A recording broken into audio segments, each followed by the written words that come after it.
Planning Commission meeting tonight for July 27th, 2022. We have a good size packed room, so we will, are you doing those? Yes. Thank you. We will get started right away.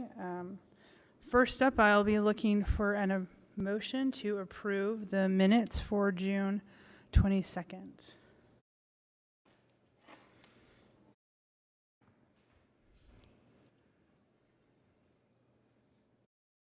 Don't everybody rush to do that, but somebody should. I know that more people were here than just me, so come on. I move we approve the minutes. I'll second that. Okay, so I have a motion from John and a second from Mike. Go ahead and take a vote. And just again, to remind you, per our policies and procedures, if you abstain, you just have to say for the record why. Maureen. Abstain because I wasn't there. Thank you. Adrian. Abstain, I was not in attendance. Thank you. Amy. Abstain because I wasn't in attendance. Mike. Yes. John. Yes. Andreas. I'll vote yes. Rick. Yes. Levi. Yes.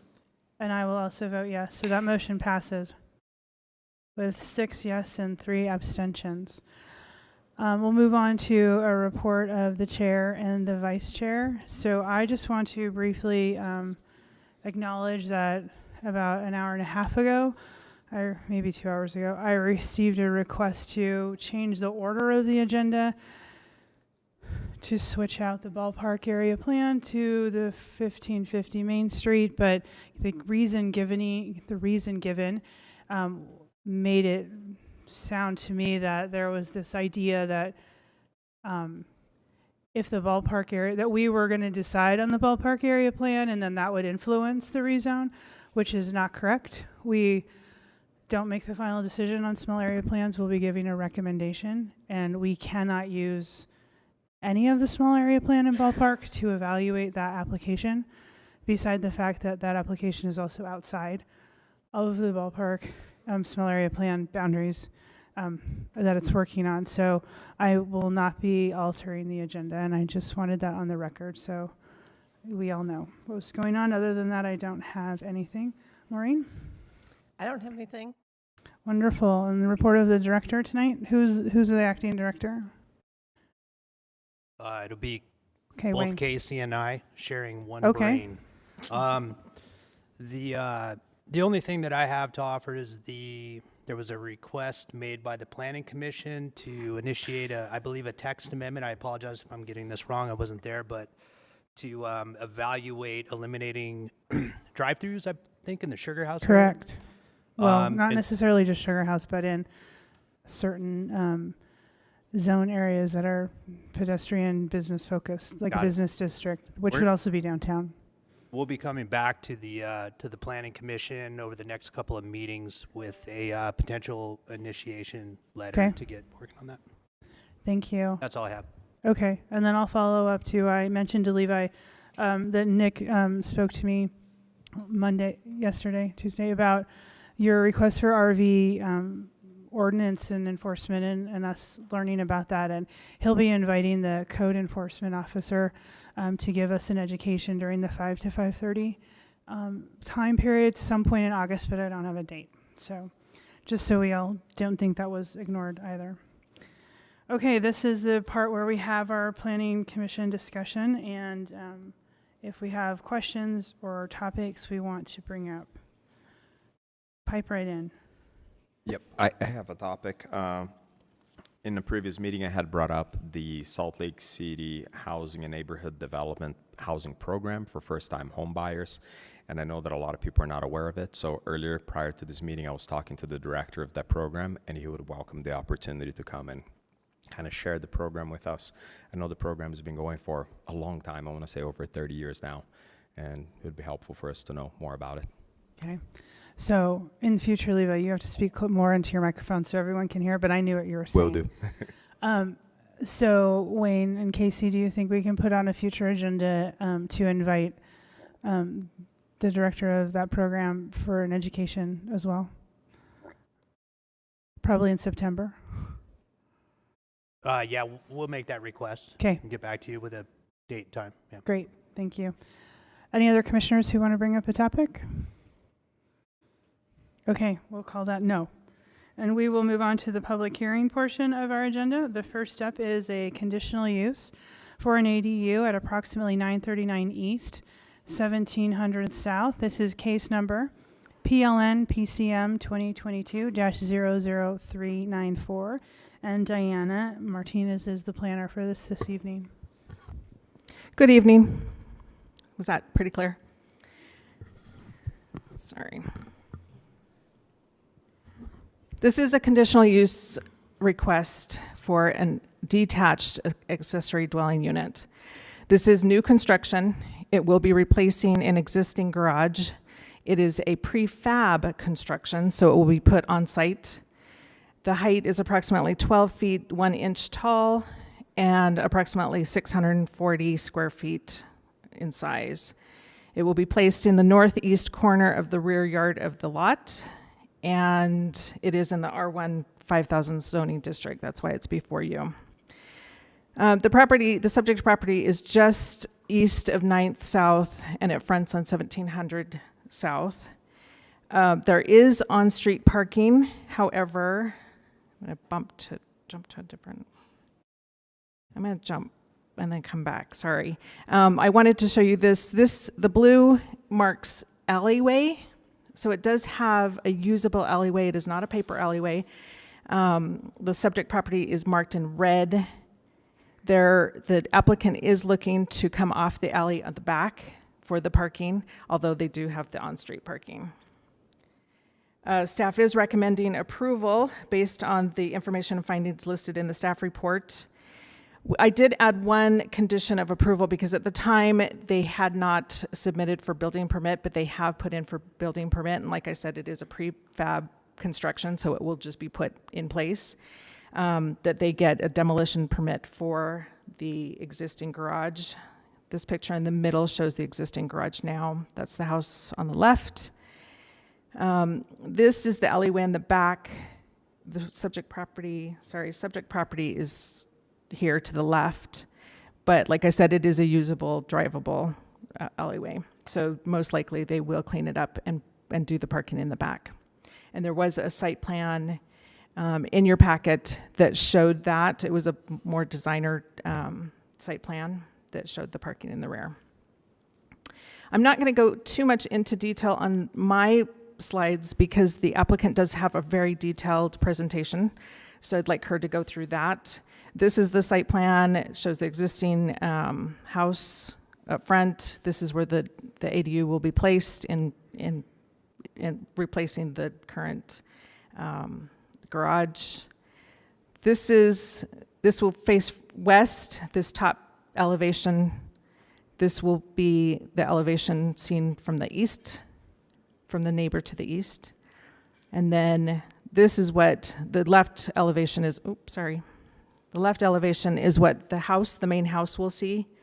And then the two windowed side is going to be on that alleyway. And like I said, the applicant does have a really detailed, good presentation. So I'm going to let her come up and see that. But to reiterate, we do recommend approval with that one condition. Okay. And if you chose to change that, I think we'd be okay and not have that condition on because they are going to pursue a demolition permit straight away, but that's up to you guys. Can the city issue them a building permit on a part of the property where they also need a demo? Like, doesn't one go before the other? I'm going to defer to Casey to answer that because that is his position. What was the question?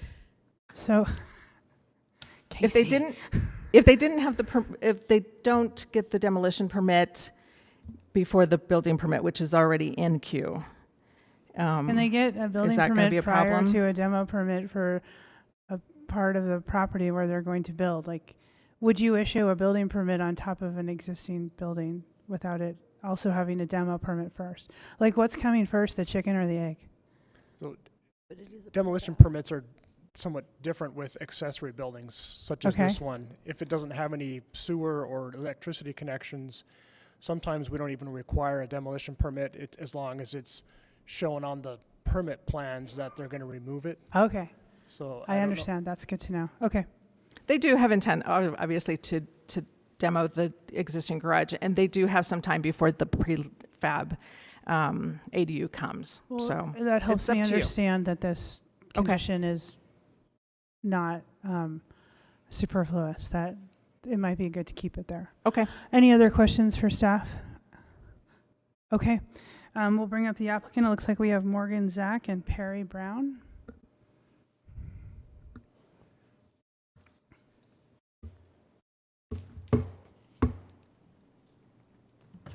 And I'll give you a minute to set up your presentation, or is that it? It is. Okay, so if I'll just have you state your names and shoot the microphone for the record, and then you'll have up to 10 minutes. You don't need to take all that time, but that's what you have, and you can go ahead and start. I am Morgan Zach. And I am Perry Brown. Thank you all for meeting with us, first and You foremost. might have to speak closer into the microphone. Thank you all for meeting with us, first and foremost. So we are proposing an accessory dwelling unit at Amy Edwards and Perry Brown's property at 939 East, 1700 South. This is a rendering of what the accessory dwelling will look like.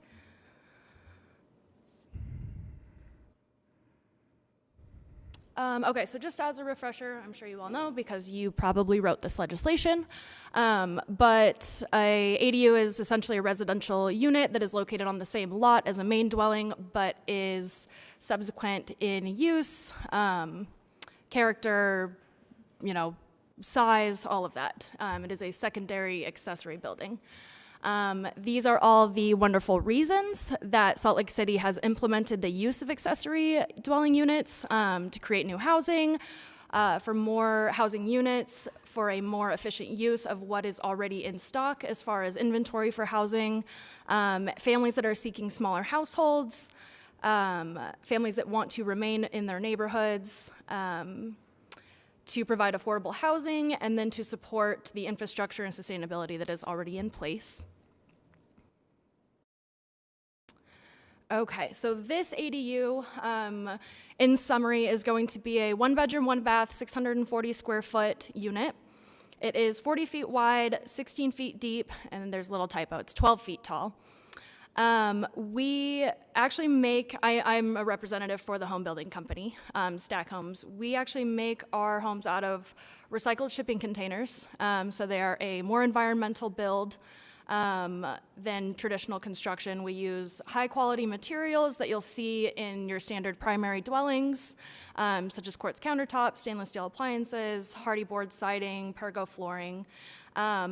Because we build them in a build facility that is located in Salt Lake City, we spend less time building. Our build time is about an average of 150 days, and none of that is done on site. So instead of impacting the neighborhood, the area, the neighbors for upwards of 4 months, we have that all contained in a building that is located just west of here. That results in less pollution. We're not driving people to the site and back. We don't have to throw away any materials. They're upcycled in the build facility. And again, we have less noise and just less impact on the neighborhood overall. We really only need to be on site for site preparation, including routing the utilities, getting the foundation set up, and then the home installation. All of that together at the most takes about 45 days. The purpose of this ADU for the owners is to, one, provide, well, I guess I'll let Perry speak more on that, Yeah. considering it's his house. Yeah. So our plan for the unit is as a long-term rental, and that would be to, I guess right now, the garage that is there is sort of dead space, and putting the ADU there would sort of maximize the use of the property that we're on and provide us with some rental income for the long term. Absolutely. Okay. So I mentioned that they're prefabricated. This is just a couple images of the unit that will be, hopefully, going in Perry's backyard. Like I said, we build them out of single-use shipping containers. These only transported dry goods. They were only used once, so they are a very clean, very sustainable, very environmental frame to use for a house. This is what it will look like when it is ready to depart from the facility. We build them to about 95% completion, and then we ship them on individual semi-trucks. So you'll see here, these are 2 individual shipping containers. They are split, essentially, put on a truck, so we don't have any additional impact on the neighborhood having to do wide-sized transportation. And then here are some photos. We actually have a demo unit located in Sugar House if anybody wants to come down to see it. But these are a few photos of the exact unit, again, that will be going in Perry's backyard. So again, you know, the purpose is mostly what has been put in place, the reasonings that have been put in place by the legislation. This is going into these guys' retirement. They have an option in the backyard if they so choose to have a smaller single level living for when things might get more challenging later on in life. Their home is currently 3 stories. It's almost 2,300 square feet. It's a lot to manage in general, and then getting older, it's gonna give them a great opportunity to stay in the same community, stay on the same property, the same home that they've invested in for years. And then it will also give them an opportunity to have a rental for their grown children should they want to move back home while they're, you know, entering the workforce, pursuing their degrees, whatever it may be. And then again, you know, just renting out either the ADU or the main house as a long-term rental just to further provide inventory for the community. So this is, these are a few other pictures of what the property is, how the property is currently being utilized. So this is the garage that we propose tearing down. It is not in use. There are no utilities that are connected to it, no sewer, no water, power, anything like that. This is being taken from the alleyway. This is the back of the house here. There is a fence, and then this is the area that we propose be utilized for parking. And then this is where the ADU will be. Another shot of the alley, and then this is a shot being taken towards the alley. This is where the ADU is proposed to go. And then in conjunction with building the ADU, Amy and Perry are also going through an extensive landscaping project. So we are going to increase the amount of green space. We're going to increase the amount of vegetation. So even though we are essentially replacing roof structure with roof structure, we're also going to be adding on to the green space in the backyard and making it really the highest and best use for the property.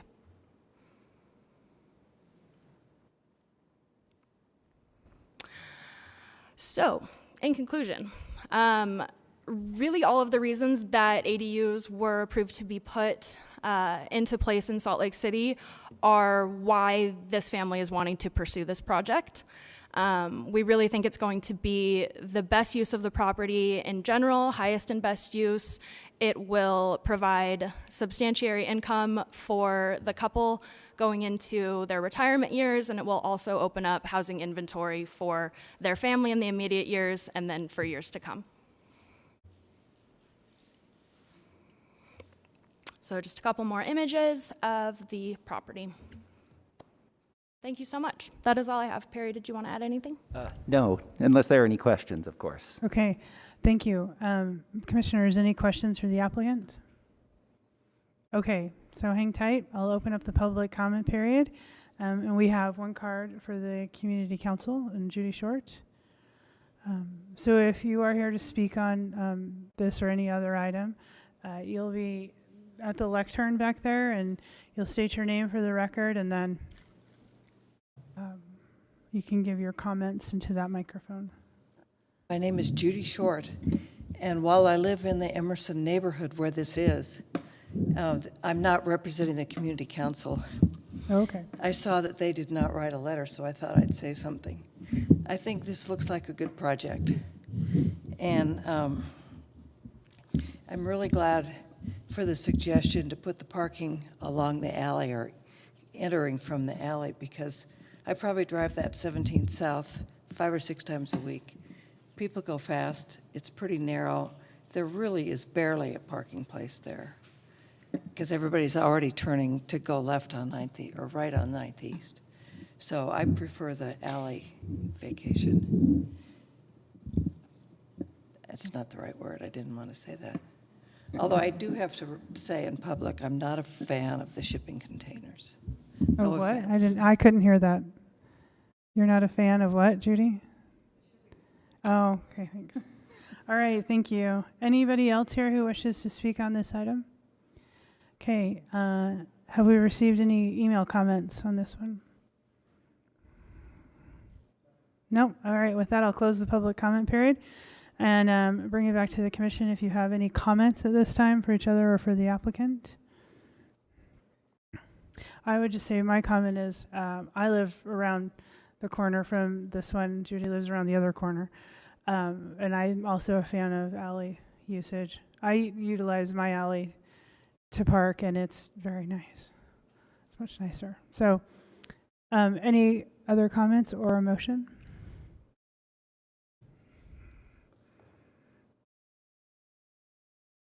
We might have to have a discussion amongst ourselves here tonight about. Yeah, I'm willing to make a motion. Okay, thank you. Okay.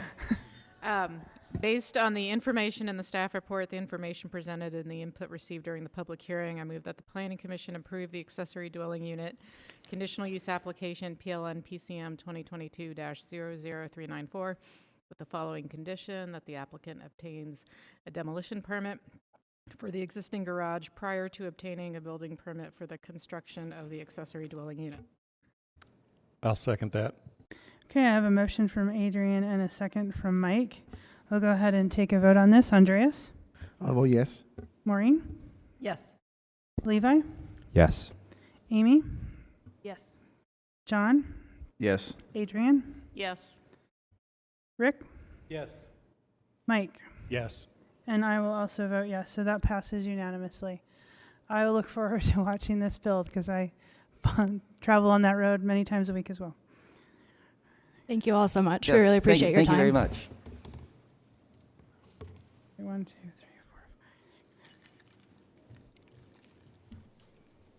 4. Okay, just getting my numbers right. Okay, moving on to the next item. It is the Mendon Court preliminary subdivision and plan development at approximately 839 South Mendon Court. This is going to be case number PLN SUB 2022-00419 for the preliminary plat, and case number PLN PCM 2021-01078 for the plan development. And Chrissy is the planner on this one tonight. Hi, thank you. So this is a request from Gary Knapp, representing the property owner, to build a new 3-unit single-family attached townhome development at approximately 839 South Mendon Court. The proposal is located in the RMF 35 zoning district. Through the plan development process, the applicant is requesting relief from the Chrissy, can you speak into the microphone? I can barely hear you. Is that better? Hopefully. Okay. So through the plan development process, the applicant is requesting relief from the requirement that all lots have public street frontage, as well as an increase in the maximum parking allowed, several modifications to the front yard setback area, which I'll cover later, and modifications to the required landscape buffer. Preliminary subdivision approval is required since each townhome unit will be subdivided onto its own lot, and staff also brought the preliminary plat to the Planning Commission because it's tied to that request for lots without street frontage. Staff is recommending approval of both conditions with the condition, or both petitions with the conditions listed in your staff report. So for a project overview, the design of the new building is a 3-story, 3-unit townhome with a flat roof, attached garages on the front, recessed entry porches on the side of each, and recessed entry porches on the side of each unit. The design meets the requirements for residential buildings in the RMF 35 zone. Each townhome unit will have a 2-car parking garage with 4 additional parking stalls provided in a detached garage. The site will be accessed from 900 South to Mendon Court, a private street, and a new connection onto Lake Street, which is a public street. The proposal also retains access to an easement at the south east corner of the property. So if you can see my mouse, yeah. So this is the, try and not hit it forward. This is the access easement that is going to maintain, that must be maintained through this proposal. And then I'll show this on the site photos on the next slides as well. And so here's Mendon Court, and then this is the new access to Lake Street. So for site context, this image just shows how the site is accessed. So Lake Street comes up here, and then will be the new access here. You can see Mendon Court, and then there is this secondary access for these property owners along Mendon Court where it must be maintained. And then you have 800 East on the east here. Here's another photo showing the site generally with the development site internal to the property. And then here's some site photos. So the top one is a site photo looking from Mendon Court, looking into the site. This photo on the right, top right, is that access easement that's existing right now that makes kind of a horseshoe connection. Then this photo right here is looking from the site down Mendon Court to 900 South. And then this photo here is from the project site looking down that secondary access off of Mendon Court. And then this photo on the top left is Lake Street, another photo of the project site. This bottom photo is the Lake Street where the new access will be provided. And then you can see this is just Mendon Court here. So for the standards of review, I reviewed the project for compliance with the standards for plan development, as well as the RMF 35 zoning standards and general zoning standards, as well as the preliminary plat standards. Staff found that the project complies with these standards with the requested modifications, suggesting conditions, and the department review comments and conditions. So just to get into the modifications that are proposed, so the applicant is requesting modifications to allow for lots without street frontage. The proposed development is requesting approval for those new lots that do not front a public street due to the unique nature of the site as an internal lot. And you can see these circled here. And then front yard modifications. So there are several modifications that deal with the front yard area. The first is to allow an accessory building in the front yard setback. Accessory buildings are currently not allowed within the front yard setback. So that would be this garage here. Is it within the 20-foot required front yard setback? And then it is also within 10 feet of the neighboring property to the south. Accessory buildings cannot be within 10 feet of a principal structure on adjacent property, and it is approximately 6 feet 5 inches from that home. And then because of the garage is located in that setback area, and then this access easement that you can see here must be maintained, they wouldn't be able to provide that 33% of the front yard area as landscaping. So they would also need that modification. And then additionally, an overheight fence is proposed forward of the primary facade. So the primary facade is that front facade of the townhomes. And then forward of that, our code only allows a 4-foot tall fence, and they are proposing a 6-foot tall fence forward of that facade.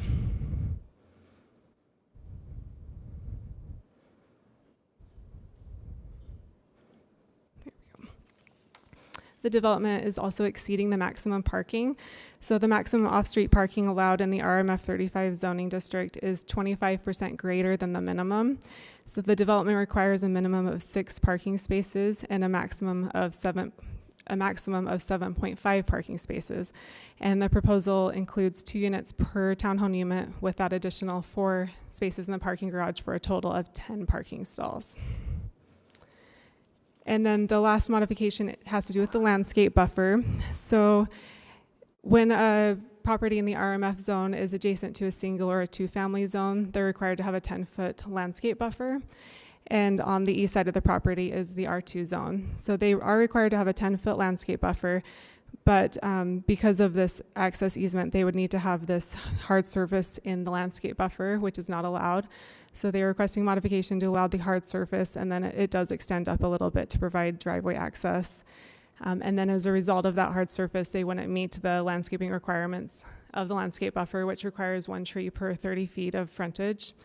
And so additionally, there is a condition in your staff report that they must update this area of the landscape buffer to provide that 1 tree per 30 feet because it's not shown on their current landscape plan. So as far as public input, I noticed the petition to the local community council as well as neighbors and residents within 300 feet.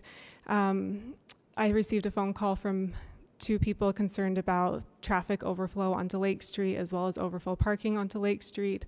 The Transportation Division did review and confirmed that the street has the capacity to handle the additional 3 units and the associated impact of those units. A letter was included in your staff report from the adjacent property owner on Mendon Court, just south of the development, with primarily concerned about the location of the detached garage and proximity to his home and accessing utilities. And then the East Liberty Park Community Organization submitted a letter with generally indicating support, but with 2 requests. One is to move the sewer and water lines away from that adjacent property at 847 South Mendon Court. And the other one is that access easement is maintained and that it's open to the residents of Mendon Court, which would be required. And I'm gonna flip back up because I forgot to mention this. So on this image, you can see that in reality, there's this is the access easement. On the ground, it actually goes through where the garages are proposed, but the Salt Lake County Recorder's Office has the recorded easement actually just north of that. So just to confirm and just to clarify that when you're looking at the site, the access easement currently would go through where the detached garages are proposed, but the actual easement that is recorded with the county assessor's office is just north of that in the purple. But just to reiterate, the community council wants to requested that remains open for the residents of Mendon Court, which would be required. So again, staff is recommending approval based on the findings in your staff report and then with the conditions of approval on the screen and in your staff report. Thank you. All right, thank you, Chrissy. Any questions for staff at this time? I wonder if that request by the community council that the water lines be moved and utilities, is that part of the plans? I believe that the property owner and applicant has addressed that, but I'll let them talk about that when they come up. Okay. We will go ahead and invite the applicant up. I have Gary Knapp and Michael Colligan. If you would just come up, do you have a presentation you need to plug in? Got it loaded for him.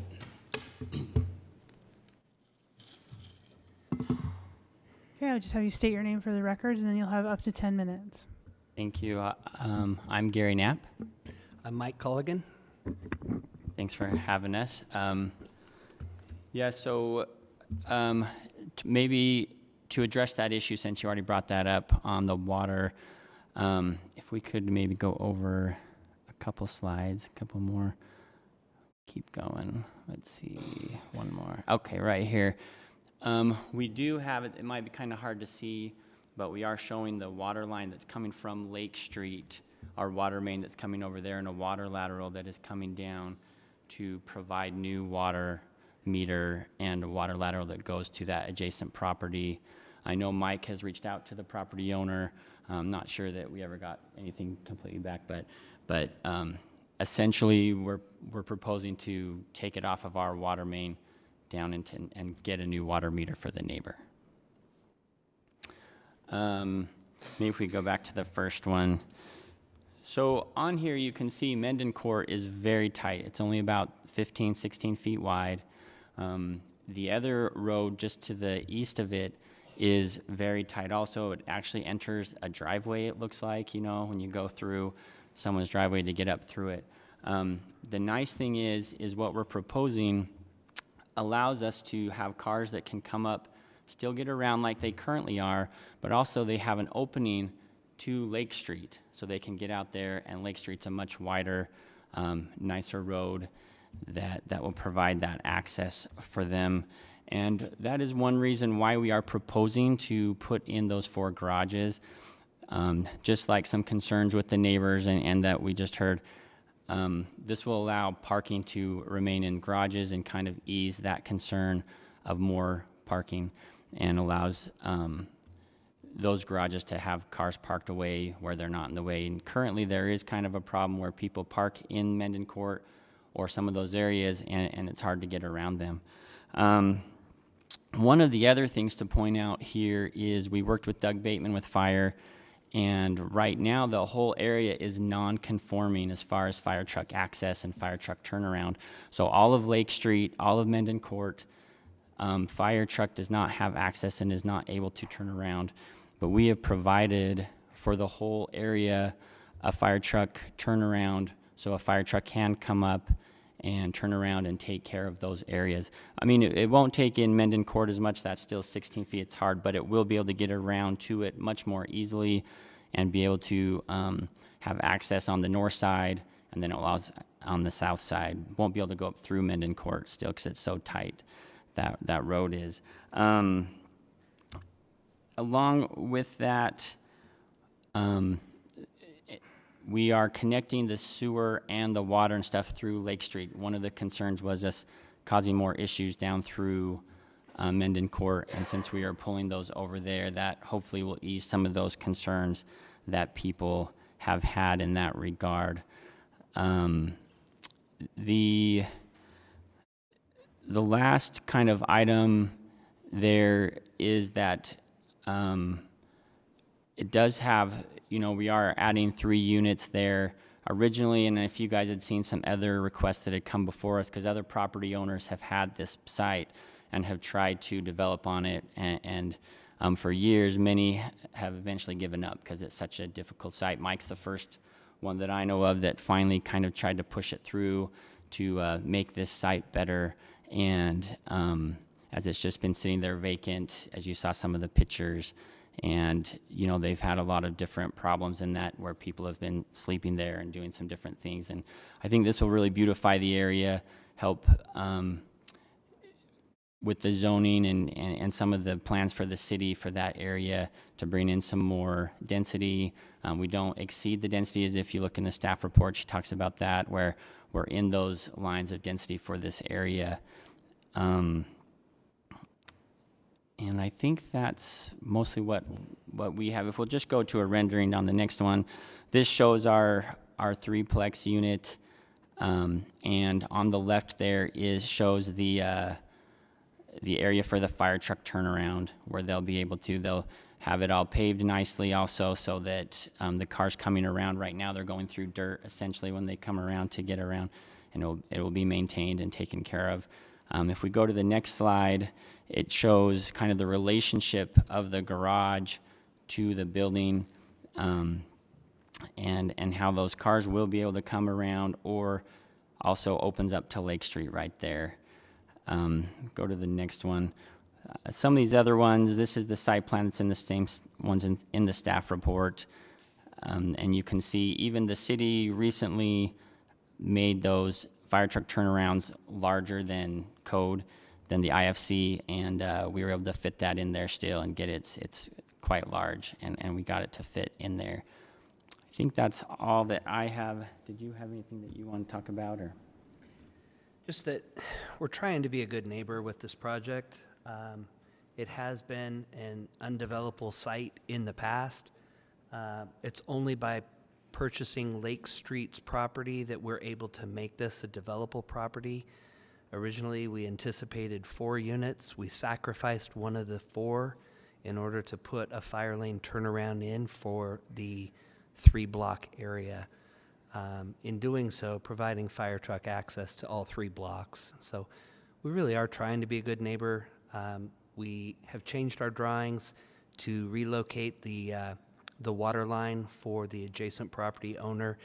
I've reached out to him via email because that's the only contact information I have, just to ensure that he's on board with how we're proposing to accomplish that. But we really are trying to be a good neighbor and improve the area. A paved turnaround, a paved easement would be nice for everybody that travels that. And so that's my plea. So thank you. And one last thing I forgot to mention that Chrissy had said, there was some concern about why we oriented the building where it's at. If you look at the site, wherever we orient the back of the building, we would have that 25-foot setback. And so if we did, let's say, turn the building another way, it's kind of narrower there. There's really no space between those setbacks to fit. It was kind of the only way to do it. And that easement that goes around those garages, that's recorded easement, we couldn't put a building in that area. And so we're kind of put it in that corner, kind of the only place that it would fit so that we could make it work. And with the fire truck turnaround, it kind of pushed us right in that area where we kind of just put it the only place we could get it in there.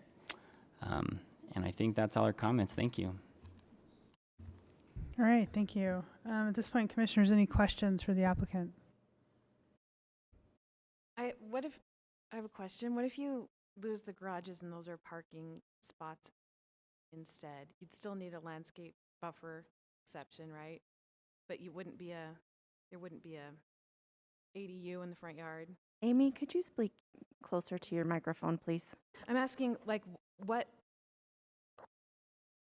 do you get rid of some of the like modifications or needs for a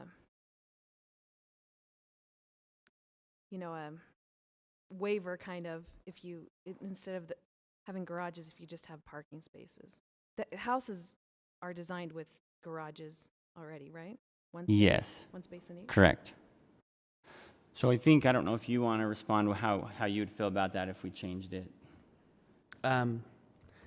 Our desire, the market that we're hearing is that there is a desire for enclosed parking, that enclosed parking provides added vehicle safety, which appears to be desirable for potential buyers. That's what's really driving us there. In talking to adjacent property owners, we've been asked if we could include a wall or tall fence along the back of what we've proposed as the garages anyway. So adding the structure seemed to accomplish that as a side benefit. So we'd prefer the garages. At minimum, we'd prefer carports or surface parking. Surface parking would be the least desirable because it doesn't supply any vehicle protection from the elements or from vandalism. So, but that's what was driving this. And then just one thing to address on that. If they did get rid of the garage and just did surface parking, they would still need a modification because the code doesn't allow front yard parking. So front yard surface parking anyway. So they would still need a modification. As a follow-up to that, Chrissy, since you're piping in, if it was changed to a carport, would that still be considered a structure that would need to be by ordinance 10 feet from the nearest structure? I believe so. Wayne or Casey, I think. Sorry, we're having a hard time hearing over here. Can you Oh, repeat? okay. Normally you can hear me fine, but I'll speak up harder. If it was a carport, would that still fall in the ordinance as it would need to be 10 feet from the nearest structure? Or is a carport considered something different than, say, a garage, which is a structure and needs to be 10 feet from? Carport and a detached garage are considered the same. The same? Okay. Adrian, did you have questions? I had a question about the garages and the units. Are they on the same lot, or how will the ownership relate between your standalone garages and the units? They are on the same lot. There's just an easement a vehicle easement, travel easement that drives between them and kind of divides the lot, helping to make it less developable. So one of the lots will have 2 garages? and then the other 2 lots will have 1, or how are you doing this as one? How are they doing their subdivision? I can jump in. So for the subdivision, they have the 3 townhome units, and then they also have the 4 garages on their own lots. Oh, they're on their own lots. When they submit for the final plat, which will be required, they will need to provide how that will work out with ownership. You know, what Okay. units will own what garages. Okay, thanks. Okay. Any other questions for the applicant? Okay, we'll have you hang tight. We're going to open up the public comment period, and if something comes up during that you want to respond to, I'll give you a moment after that to do so. Can I please, for a minute, remind everybody in attendance who is speaking into a microphone, please talk very, very close to your microphone. It's like uncomfortable, yes, I know, but we're getting reports that people cannot hear you on SLC TV or YouTube. Okay. I just, before we start, I have a card here from Claudia Johnson, but they have not indicated what they want to speak on. Is Claudia here? Ballpark. Okay. Thank you. All right. So first up, do we have anyone here from the community council? No. All right. I have 2 cards indicating to speak on this. The first is Delano Wing. If you want to head over to the lectern, state your name for the record into the microphone, and then you'll have 2 minutes. Hi, my name is Delano Wing, and I live in Lake Street. What they haven't been talking about is the fire truck access at the end of Lake Street. The parking right now on Lake Street is an absolute nightmare, and the previous property owner before these guys bought it really played a fast one by buying that property at the end of Lake Street to try to use that as a driveway. Lake Street is not an easement, it's a public street, and those 2 streets were offset to not have that public flow. I'm very thankful for having a public neighbor, but in reality, this is not wanted there. It's not wanted there, and if it is allowed to go through there, then there has to be some sort of guarantee of public parking permits or residential parking permits, which is done around East High School. Those people have driveways. Some of the houses in Lake Street were probably even built before there had cars. Some of them don't have driveways. It's commonly clogged. Sometimes my garbage doesn't even get picked up because people are parking in there. The garbage truck can't make it down there. My car has been hit 3 different times. I've had to file different insurance claims with my car being hit in that street. So don't be fooled about access in Lake Street or even Mendon Court. Mendon Court are 2 little teeny alleys. Lake Street's a small little street that was never intended for any more traffic than it already has. And just don't be fooled by this. Thank you. Thank you, Mr. Wing. The next card I have is from Arlo Wing.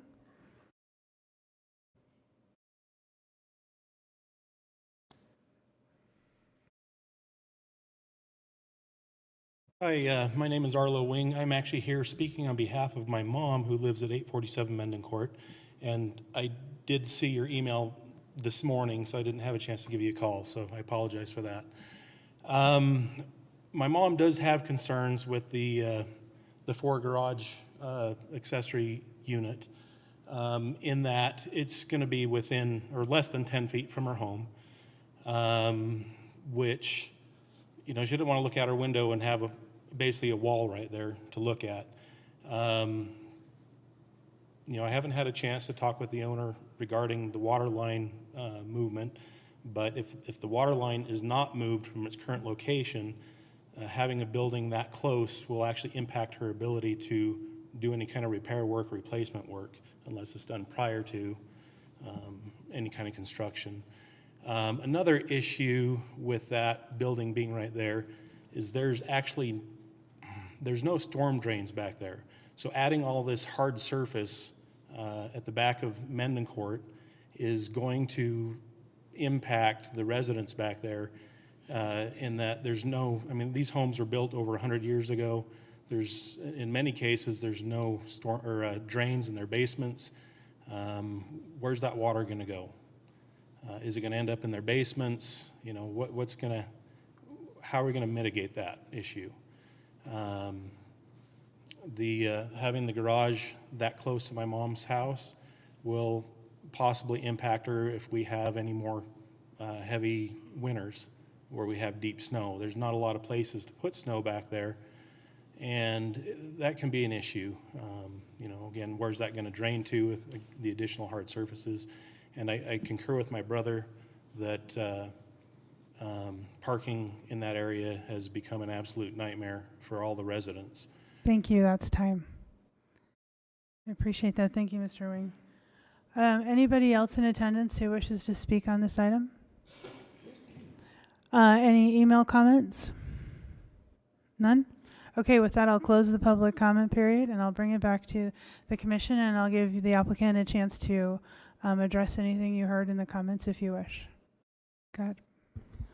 Yeah, one of the issues he brought up was the water drainage, and if you could just go over, let's see, to this one right here. If you look in the middle there, right where that fire truck turnaround is, there's a storm tech system underneath the ground there for a 100-year storm. There's drains along there, and we're sloping everything to keep all drainage on site, so that right now the drainage actually will go down Mendon Court, and this will help that situation a lot for these properties, because we have a whole system there that's going to maintain the drainage there on site. And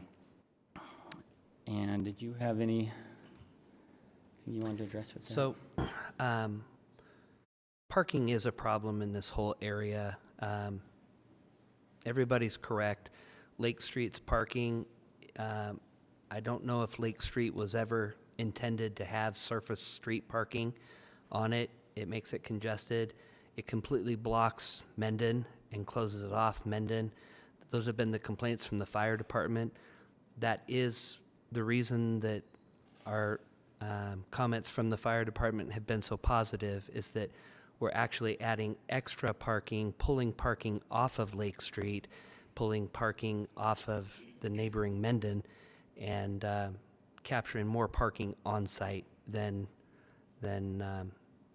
right now we're allowed to, which is one of the variances we're seeking. Okay, thank you both. Can I say one more thing? Certainly. Sorry. So Doug Bateman did say that this lot would be unbuildable if it did not have a fire truck turnaround.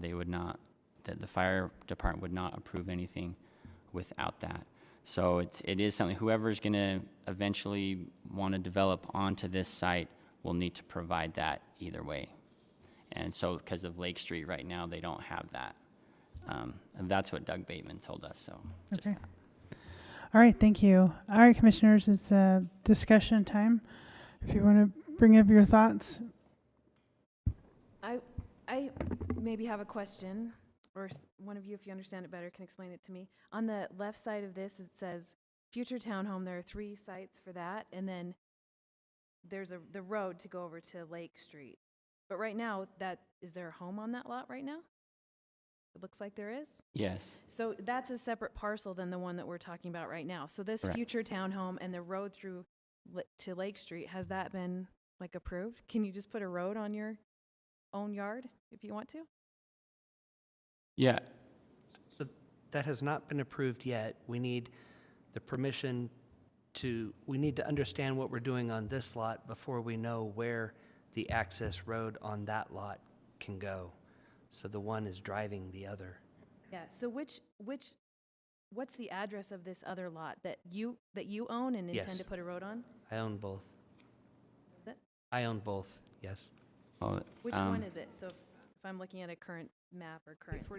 I believe the address is 843 Lake Street. That's what I was guessing. So all of the things you've talked about to have access on Lake Street, hopefully we'll be able to do that next. Yeah? I mean, it's not approved yet. It's not approved yet, but we're not seeking any variances on that property. Yeah, we're just going to record an easement that goes across there. It's not like there's any special permission to do that. Is that true? They can just buy a lot and put a road across it to connect to a public road?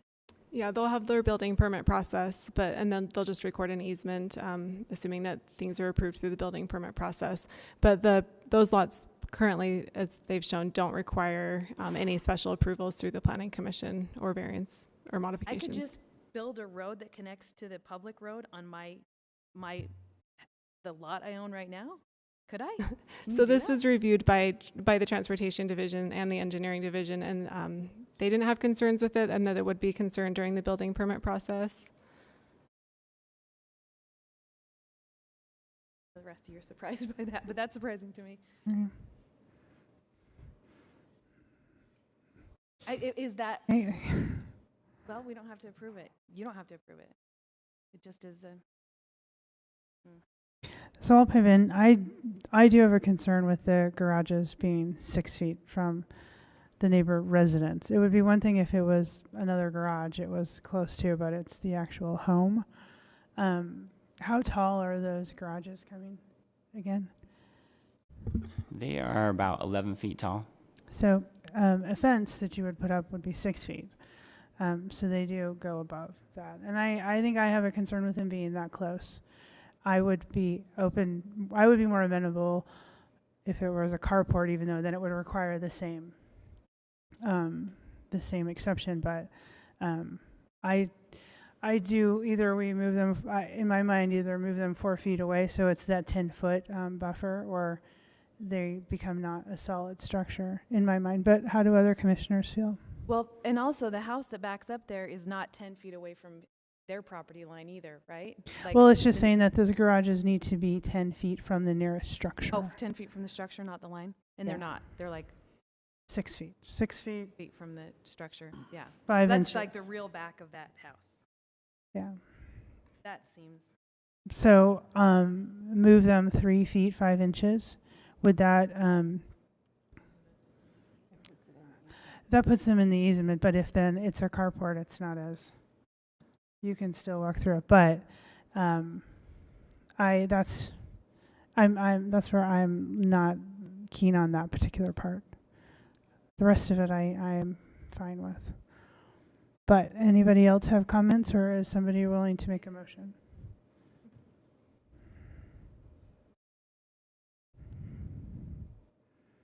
So is your suggestion that it's just surface parking or a carport? Yeah, if it's surface parking, then it would need a different exception, because that's not allowed in a front yard. If it's a carport, it would be the same exception language, but we would have to have a condition that said only a carport would be allowed, right? but we're not in a position to approve them putting a carport in an easement, right? We can't just say. Well, the since way we say it is. where it's positioned now, it would not be in the easement. If it moved, Right, it would be. Right, right. Okay. Did I get that right, Chrissy? Yeah, I think so. And if Okay. you were to go the carport route, unless you wanted it to come back to you to review the design, you could also add that it could be reviewed by staff at the building permit level. Right. So my suggestion, I would be happy with either of those, but then we would have to formulate, whoever made the motion would have to formulate the condition that satisfied, whether it was surface parking or just parking spaces, or if it then was a carport. But I'll leave that up to who wants to make a motion. I guess the other question is, if you move the garages, would you be able to move the easement? And is there enough room in the drive aisle to do that?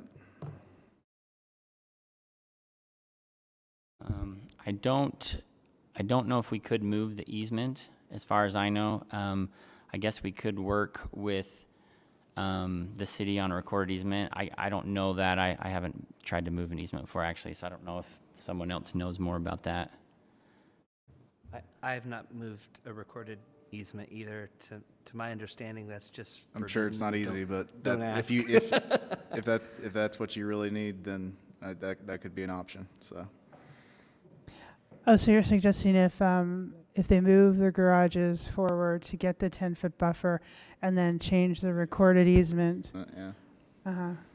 I've never done it either, so I don't know how easy or hard it is myself. I do it all the time, but that's outside the scope of this. I would say Speaking the microphone. if that's, then they wouldn't need an exception, right? They wouldn't need approval for the setback Correct. variance. Yeah, so they would still need approval for the garages in the front yard setback, but they wouldn't need that 10 feet from a Right. neighboring 10 foot. property. Right. From a neighboring principal structure on a neighboring property. So Amy, what is the benefit of a carport versus a garage from your perspective?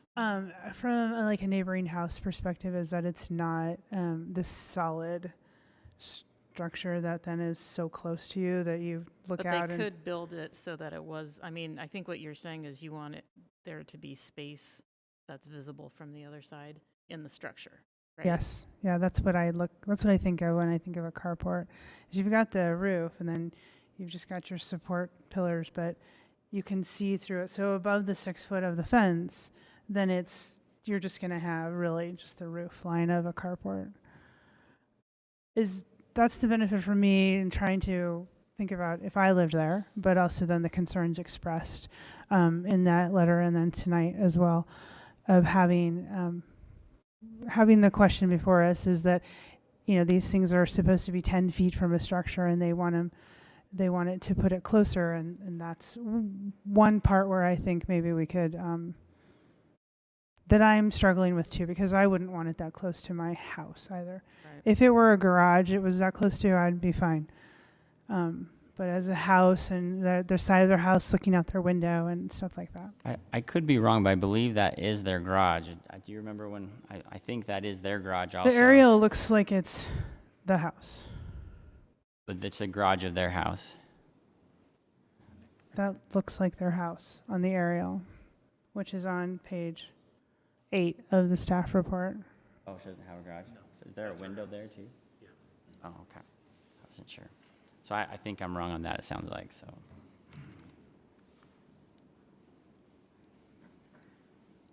And if we do specify that it is a carport, I don't know what the requirements are for it to be considered a carport. I've seen those where they do have a back wall, they just don't have a front door. Yeah. So I can say, yep, it's a Oh, that's carport true. with a solid wall in the back. That's true. I had Doesn't address Yeah, anything. in my mind I'm see-through. Yeah. But you're right.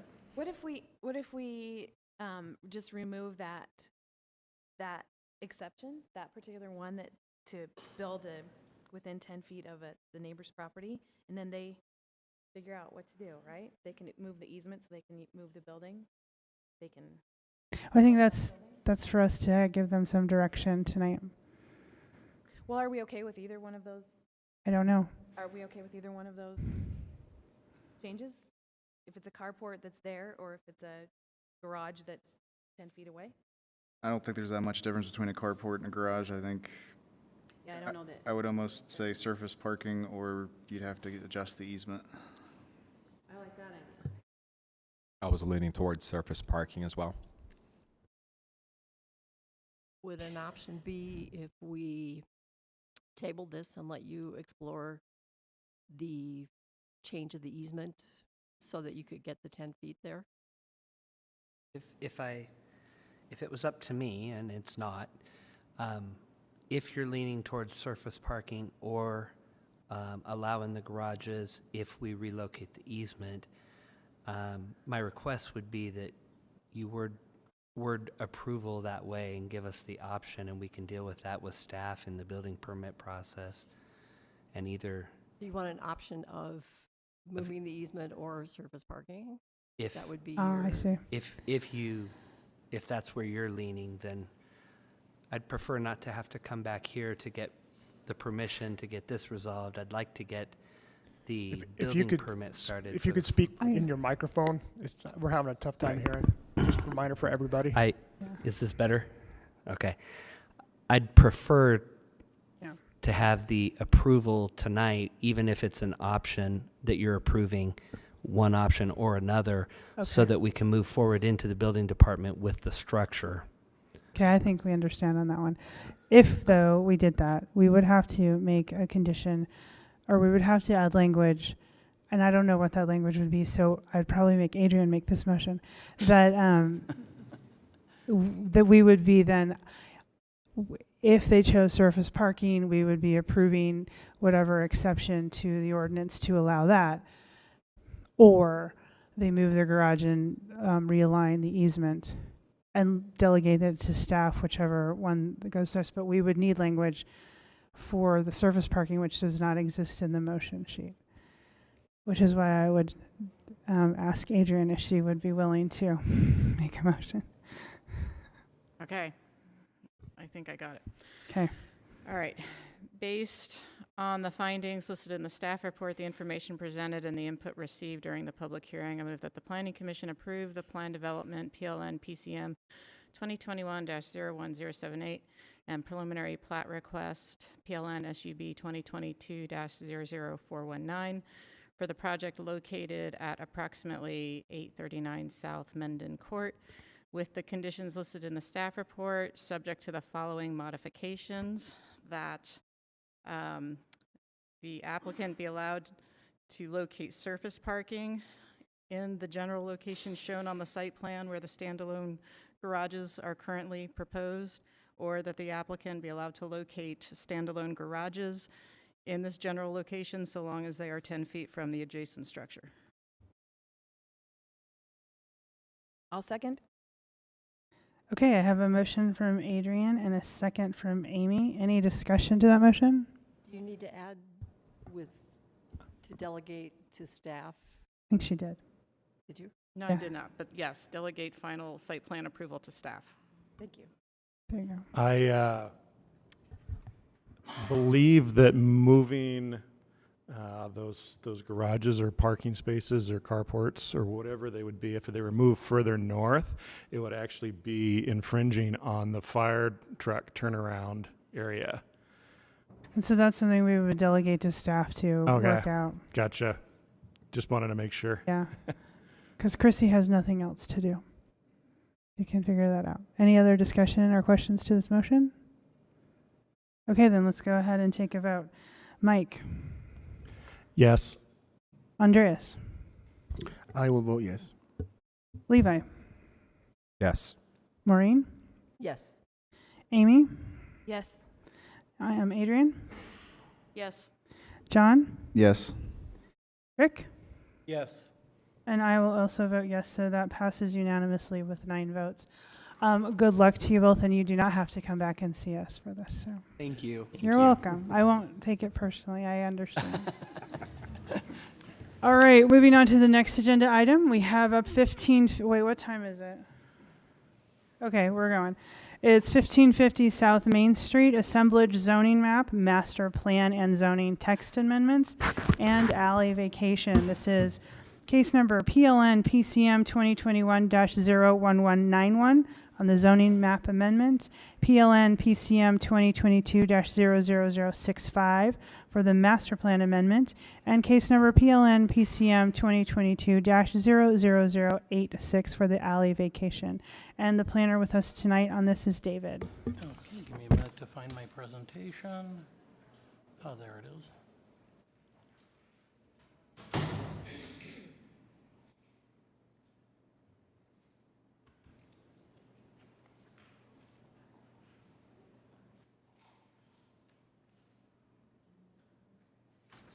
All right.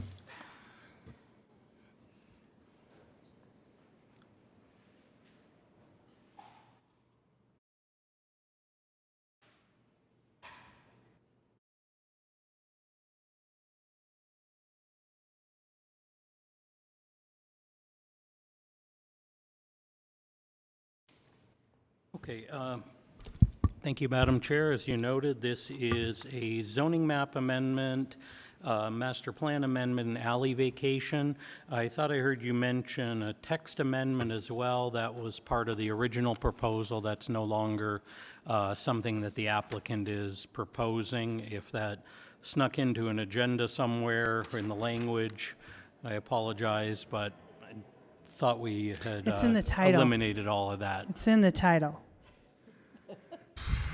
that's where it snuck in the title. Okay, well, I apparently corrected the language, but not the title, so sorry about that. That's There okay. was- So we have a zoning map and a master plan amendment and an alley vacation. Correct, Got it. correct. Originally, there was a text amendment that's been Yeah. eliminated. Okay, thank you. Okay, so this is the rezoning of multiple parcels from CC or corridor commercial and one parcel that's R1 5000, single-family residential, to the FBUN2 form-based urban neighborhood. Map shows the assemblage of properties there with the alley running through the middle of those. And again, Main Street, and then it Andrew Avenue to the north. So the request is to amend the Central Community Master Plan along with the zoning to that FBUN2. And we'll point out that the Central Community Master Plan is the relevant document at this point. However, the staff report also does acknowledge that the ballpark station area plan is in progress in draft form, although that's not adopted. So the Central Community Master Plan is the relevant document. Intent, the applicant has stated, is to combine all the parcels and alley into one parcel and under new zoning and develop a mixed-use project on the site. Staff is recommending the Planning Commission forward a positive recommendation to City Council for all three petitions. Site context here is kind of an oblique aerial showing the area outlined in red. I'm sorry, Paul, I meant to do it in orange. You've got the Main Street Motel kind of in the center, the old new Golden Dragon restaurant on the right-hand side in the bottom corner, two single-family dwellings that front on Main Street, and then behind the trees, you can't quite see it here, the property at 1515 South Richards. A street contains two legally conforming duplexes, which would be removed as part of this. So some site photos for context, and again, obviously taken a little earlier in the year than the weather we're having now. At the Main Street Motel, you see the former location of the new Golden Dragon restaurant at the corner. The picture on the right is the alley that runs through the properties, running north-south. And it's blocked off partway down and used for parking and storage. And the two top pictures are the existing duplexes at 1515 South Richards, and then the two single-family homes on Main Street that would be removed as part of this proposal. So key considerations are the compliance with city goals, policies, and plans, neighborhood compatibility and anticipated impacts, consideration of alternate zoning districts, housing loss mitigation requirements, the alley vacation, and public input and concerns. We looked at master plan, city goals, and policies. In the Central Community Master Plan, there are statements that both support and conflict with the proposed changes. Again, I mentioned that the ballpark plan is in draft form. There are statements that support and conflict. There is one correction in my staff report. I mentioned something about the draft ballpark station area plan, including a recommendation to extend the South State Street corridor overlay to include the west side of Main Street. That was in the draft that I based my staff report on, and that changed latently, and you'll hear about that item a little bit later. So that's no longer a recommendation. The rezone and master plan amendment are supported by Plan Salt Lake principles and initiatives and the growing SLC housing plan. We looked at compatibility. The existing CC zoning corridor commercial allows buildings up to 30 feet tall by right and could go up to 45 feet through the design review process. FBUN2 zoning would allow multifamily or mixed-use buildings in that form up to 50 feet tall. And the FBUN2 would require step backs when adjacent to residential. There's considerably more design standards in the FBUN2. The CC zoning district is one of ours that has very few design standards in terms of required glass, durable materials, things like that. There's none of those included in the CC zoning district. So the FBUN2 would provide a negligible height difference, but a lot more robust design standards for a future development. And again, I would point out that at this point in time, there isn't a specific development proposal under consideration for the site. Excuse me. We did look at possible alternative zoning districts. We looked at the RMU 45, the residential mixed-use zone, 45 feet, and that was the logical comparison in terms of it allows a similar height, maximum height, and there are some step-back requirements when adjacent to single-family residential. So we chose that RMU specifically as the comparison, although many uses in the RMU require conditional use, and again, there are more requirements for design and overall street interaction in the FBUN2. So as such, staff is not recommending an alternate zoning district. The housing loss mitigation, 6 existing housing units are being removed. That's the 4 units in the 2 duplexes at 1515 South Richards, and then the existing single-family dwellings at 1540 South Main and 1546. So it requires them to go through housing loss mitigation, and there's a number of options they can choose. Replacement of housing was the option they have chosen.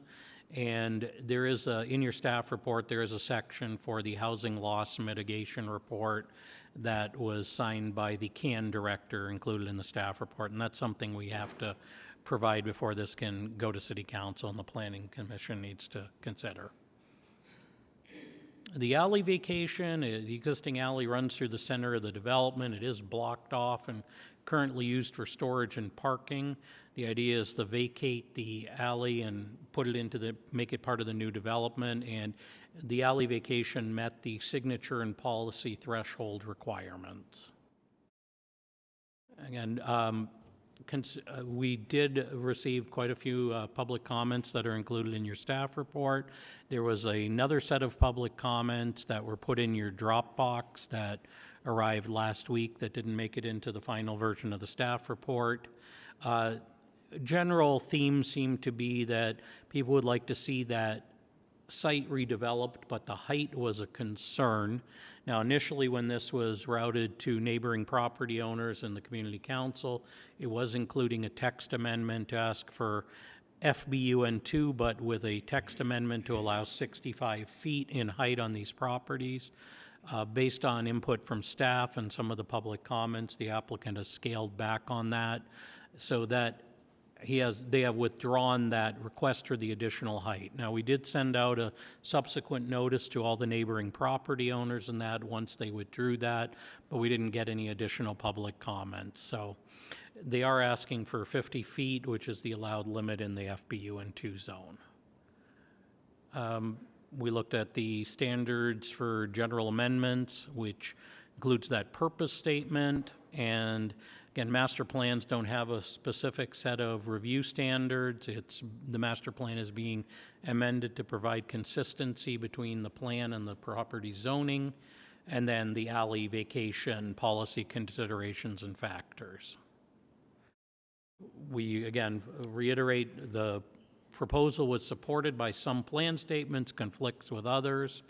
Overall, the proposed rezoning is supported by city plans and policy, and that master plan would be amended to provide consistency, and the alley vacation generally meets the policy considerations and factors. So we are recommending that the Planning Commission transmit a positive recommendation to City Council for the zoning map, master plan, and alley vacation petitions with the following recommendations. Again, the housing being removed from the site must be replaced, the property for the vacated alley be integrated into the future development, and the rezoned parcels must be consolidated through the appropriate mechanism. All right, thanks, David. Any questions for staff at this time? Okay, we'll go ahead and invite the applicant up. We have James Alfondre and Stephen Alfondre. And you know what I'm going to say, so you can just start. You already know what to do. I'm James Alfondre with Urban Alfondre. And I'm Stephen Alfondre with Urban Alfondre. I hope you can all hear us. Do you want me to click? Up to you. Yep, I can. Commissioners, thanks for having us here tonight. Our state finds itself in a severe housing shortage. We have water conservation issues. We have air quality that needs to be improved. And this neighborhood has tremendous crime. It is our strong feeling that there's great merit from a planning perspective to rezone this property to a higher density at FBUN2 to help solve some of these challenges. We'd like to talk a little bit about why this makes sense. It adds housing in a transportation-rich location. We're going to talk about the key location of this site and why it makes such an impact. Second, the environmental benefits of infill development on sites such as this. And third, the need to revitalize this section of Main Street to improve the crime. So first, I'm going to show you a map next that shows how transportation-rich this location is. It gives optionality to residents when we think of elderly who can't drive anymore, disabled, working class. They do not have to rely on a car. With walking, biking, transit, bus, micromobility, there are plenty of opportunities for people to navigate the city without being required to own a car.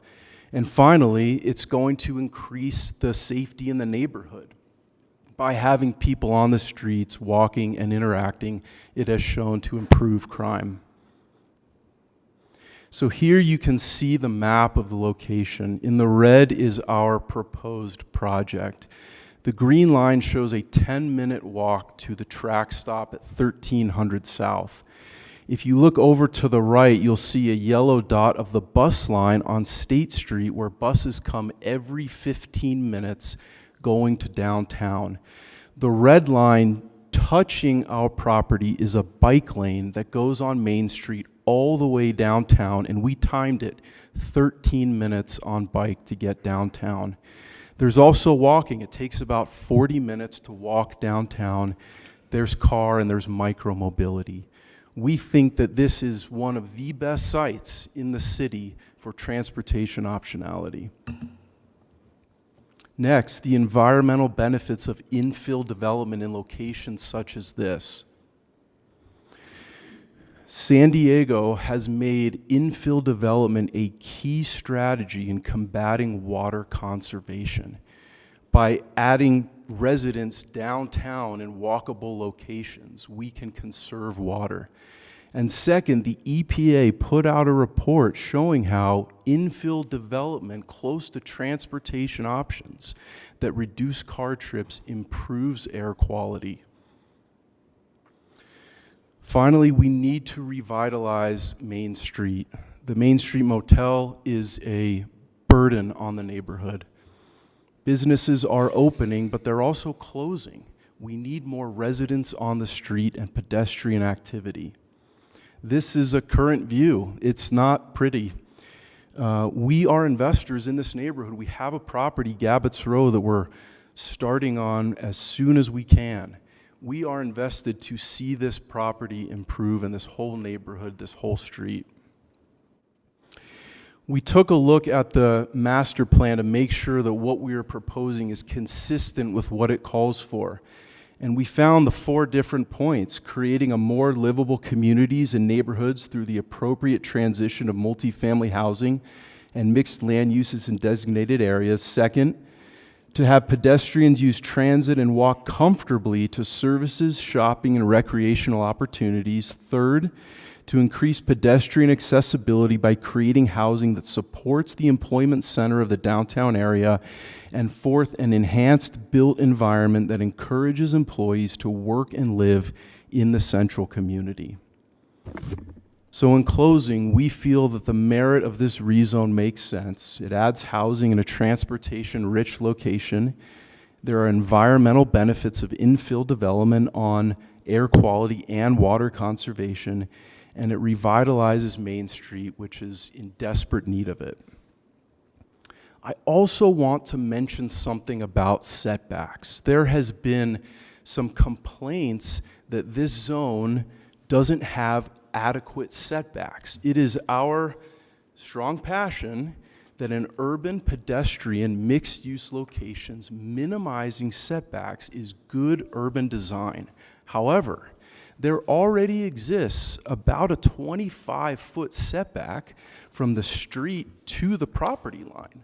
So even if this FBUN2 zone has minimum setbacks, there already exists city right-of-way setback there. This is our design history. We are passionate urban developers that are trying to improve Salt Lake City through infill design and walkability. Thank you. We also really enjoy working in the FBUN2 zone. We're very familiar with it. There are higher design standards, more street activation requirements, and as solely infill urban developers, that's something we like because it forces us to create a more enhanced product that's more walkable, that adds value to where it is, and really provides a better product than what's currently found. Okay, thank you all. Commissioners, any questions for the applicant at this moment? Okay, hang tight. We'll go to the public comment period, and then I'll give you the opportunity to address any thing that may come up that you want to speak to. We'll open the public comment period. Do I have anyone here from the Community Council? All right, if you want to head up to the microphone, state your name for the record, and you'll have 5 minutes as a Community Council representative.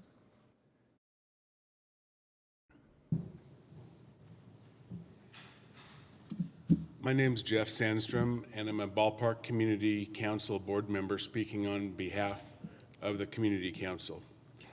I'm also a homeowner in the area, both on Layton Avenue and on 1496 South Main Street. The Ballpark Community Council and surrounding neighborhood is in unanimous support of the redevelopment of this location. We're not against development in our council area, and we welcome the progress. We're concerned about the rezoning of this location for the following reasons. One, Main Street from 13th to 17th South is commercial corridor zoning, and all of the existing new developments have had to comply with and have created viable developments on both sides of Main Street that respected the Community Council zoning requirements. Commercial corridor, including height restrictions, setbacks, parking, and green space. Number two, we're concerned that the development's entire southern boundary is along single-family homes, both on Main Street and Van Buren Avenue. Number three, the size and scale is not compatible with the Ballpark Station area plan's vision for future land use or with the Main Street character area description as follows. Page 13 describes the Main Street character area as the presence of small local business, a generally pleasant pedestrian and bike environment, and medium density residential buildings.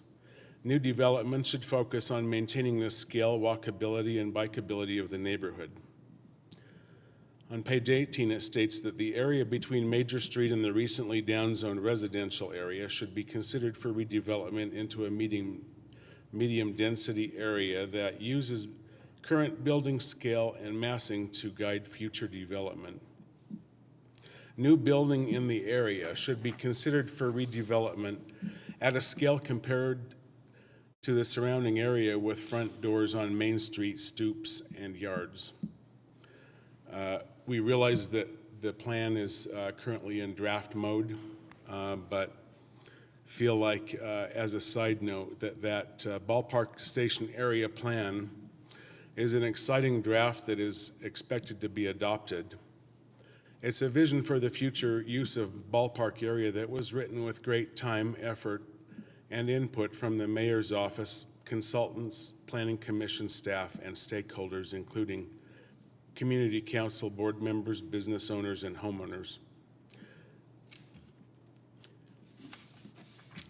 The fourth concern we have is that we are also concerned about being asked to rezone without a specific site plan or developer agreement. We're concerned about not being able to see a specific plan. The fifth item, we're concerned because BUN2 zoning has been described by a former chair of the Central Ninth Community Council as, quote, "It was an experiment in Central Ninth which was proven to be flawed and unhealthy.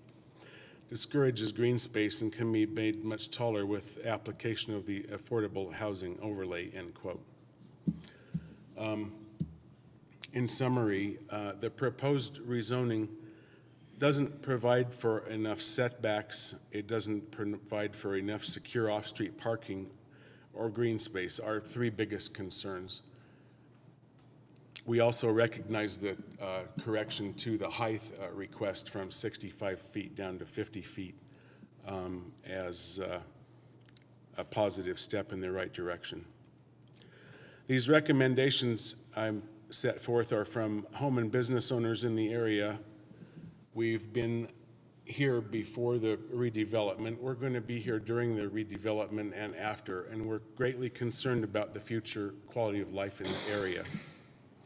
We're in full support of the redevelopment and alley closure in this location.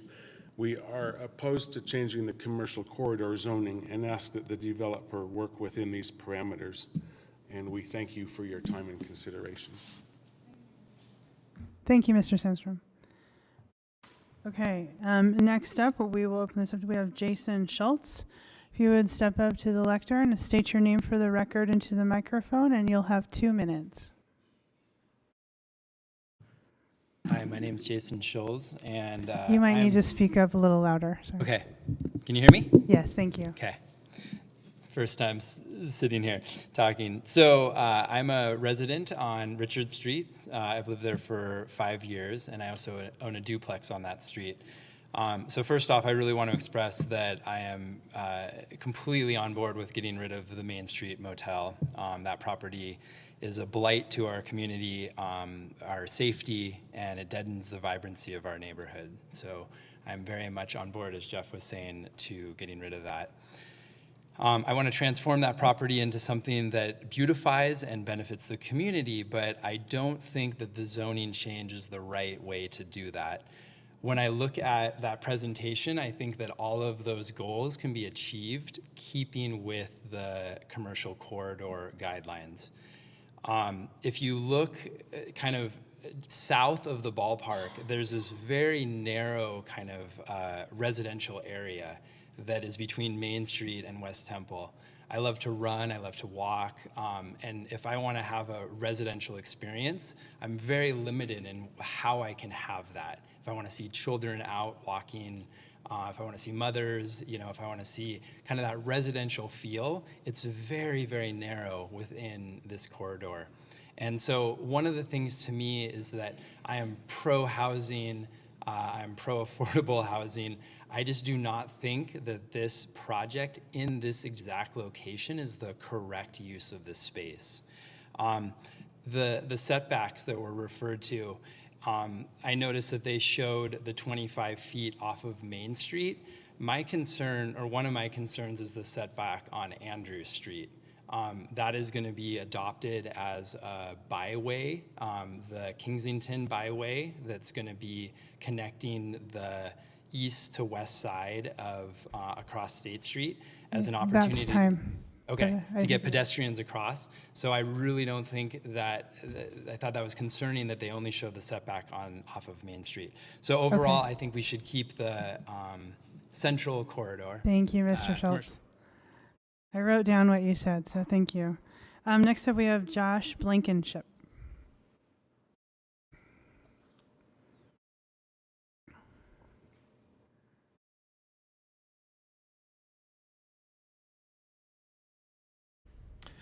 Hello, my name is Josh Blankenship. I had some written statements, but Jeff covered a lot of my concerns, so I want to just reiterate some of the concerns that the council had. I own directly across from the assemblage at 15 East Kensington. They were condos that were built 2018, finished in 2019. They abided by the CC zoning, and I feel like that's an example of a building space that provided parking, provided green space, and stayed within the zoning requirements, and then along with other buildings along Main Street. My concern goes to some of these much larger buildings that I saw in the proposal, the request, and there are these monolith-style buildings and this is a 2-acre lot. So my concern is that the construction might just overshadow the character and charm of those residential houses, both on the west side and the south side, and then a little bit to the north. So it is a short time. I just want to reiterate all that was mentioned by Jeff in the council's concerns. And then to just bring this back to safety too, if it's just a personal hope of mine that any development going forward encourages for-sale housing, because I think that ownership is important for that neighborhood. It's 80% rental and only about 20%, less than 20% owner. And ownership in a community does help reduce crime. Renters, it's helpful, but it doesn't do a lot to curb crime because they can just walk away.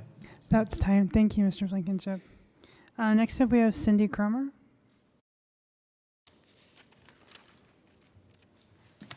Hi, my name is Cindy Cromer, and I think you all know this is not one of my neighborhoods, but one of my neighborhoods has a lot in common with the ballpark.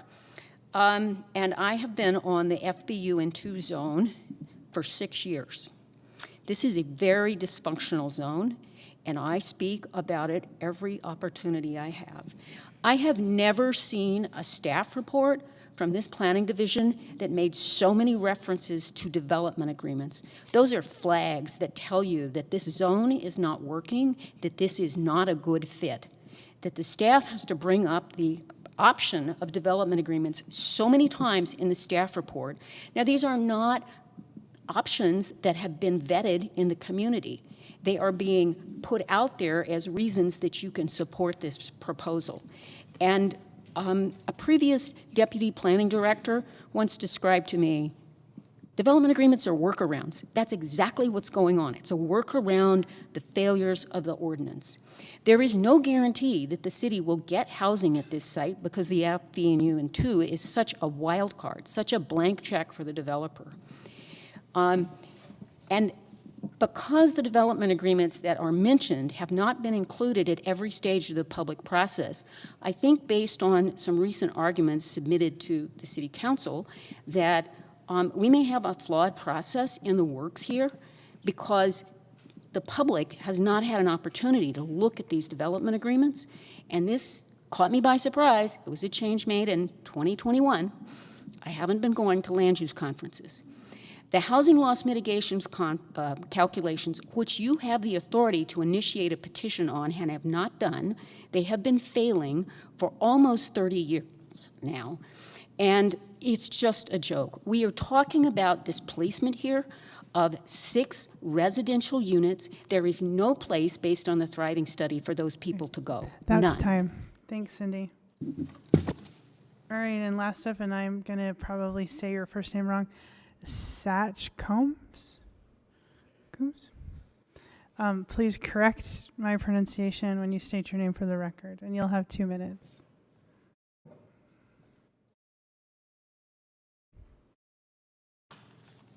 Good evening. My name is Sash Combs. Thank you for having me. I'm an 18-plus year resident in the neighborhood of Ballpark. I'm just around the corner from the property site, and I'm speaking in opposition to the rezoning of this assemblage from the current CC to this FBU-N2 zoning, and also the amendment to the land use area map. I believe the current zoning of CC or corridor commercial provides the developer the leeway and the flexibility to build an array of developments. I mean, that's the purpose of it. And while maintaining that proper input and checks or oversight by the community and the city as well. The FBU zoning, I think, has been very controversial, we've heard tonight, in its use elsewhere. And the suggestion that the urban wall created by no setback I think that will activate the neighborhood is false. It's not the case. So as I understand, FBNU 2 provides similar development options. However, it removes that requirement for the setback, the parking, and then that oversight. There's a lot of stuff guaranteed by right, and I think that's could be problematic.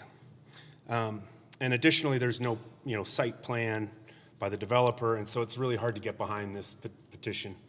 The authors of the Central Community Master Plan wrote, this is quote, managing future growth of the central community relies on successful implementation of this master plan. So I believe this is an instance where this planning commission should say, hey, this is not right. This is kind of going against the grain. This is the time to kind of draw the line in the sand here. And this is what the drafters were originally talking about. The current changing the zoning is unnecessary and will set a bad precedence for future development. And that's time. No, thank you. Thank you, Mr. Combs. All right, anybody else in attendance tonight who wishes to speak on this item? All right, any emails received? No, all right, with that, I'll close the public comment period. Would you like to address anything that came up in the comments? I'll give you a few minutes to do that. Yes, thank you, Amy. We do a lot of development in the city, and the FB-UN2 zone would provide a better design and development, in our opinion, than CC. We first went in at 65 feet because we believe locating more housing here is better. The neighbors were against it, and we listened to them and dropped it back to 50. The height between that 50-foot height and what you can get in CC is really negligible. But the FB-UN requires other better benefits to the neighbors than CC. CC, you don't have to step back against residential single-family homes, and you don't have to do durable materials. The one thing that residents have been arguing, especially in C9, is the lack of parking. Developers can build an FB-UN without providing any parking. We have offered to provide parking spaces in the building, but that doesn't take place at the Planning Commission. It takes place at the City Council. After we presented to the Community Council, we hosted a work session to invite them and listen to their concerns. And we feel that as developers, we have really listened to that by dropping down to 50 feet, offered parking, and we still are of the opinion that the FB-UN2 zone will create a better development than the CC zone would require. We're just urban developers. You won't find us in Bluffdale. We live here. We build here. We're not developers who just want to build something and leave. We have other property in this neighborhood. We hopefully from our design, our track record from being here, really pride ourselves on catalytic projects that activate the street, that create a vibrant pedestrian experience, and that provide innovative and new housing in neighborhoods. And as Steve said, we've mentioned over and over, you can look at the projects that we built and that we're building. We also control the parcel just to the north of this, across the street. That's a small parking lot that we're not taking through the rezone process, but the goal is to add retail there as well. So our goal for residents, a more enhanced product to be able to attract people to our products, are creating vibrant, beautifully built products, which includes ground floor retail and commercial space. So the FB-UN2 allows us to create corner commercial retail space that includes outdoor seating and gathering space, more durable materials, and more ground floor activation. Parking is always something we provide in our projects because, like I said, we don't just build and sell and leave. We are here for the long term. This is our city. These are our neighborhoods that we work in. So a lot of these concerns FB-UN2 helps us address, from setbacks to activation to design and to longevity. Okay, thank you. All right, I'm going to bring this back to the commission. I will remind us all, this is a legislative item, so we're not the decision makers. We'll be making a recommendation to the city council tonight on these 3 items. But any discussion or comments among commissioners? I have a question for David. David, what is the difference between CC and the proposed zone for the setbacks adjacent to the R1 5000 areas on Van Buren? Okay. As far as the setback goes on front, okay, so on Van Buren to the south, so you'd be looking at the south side, that would be an interior side yard. There isn't a requirement in the CC zoning district of an interior side yard.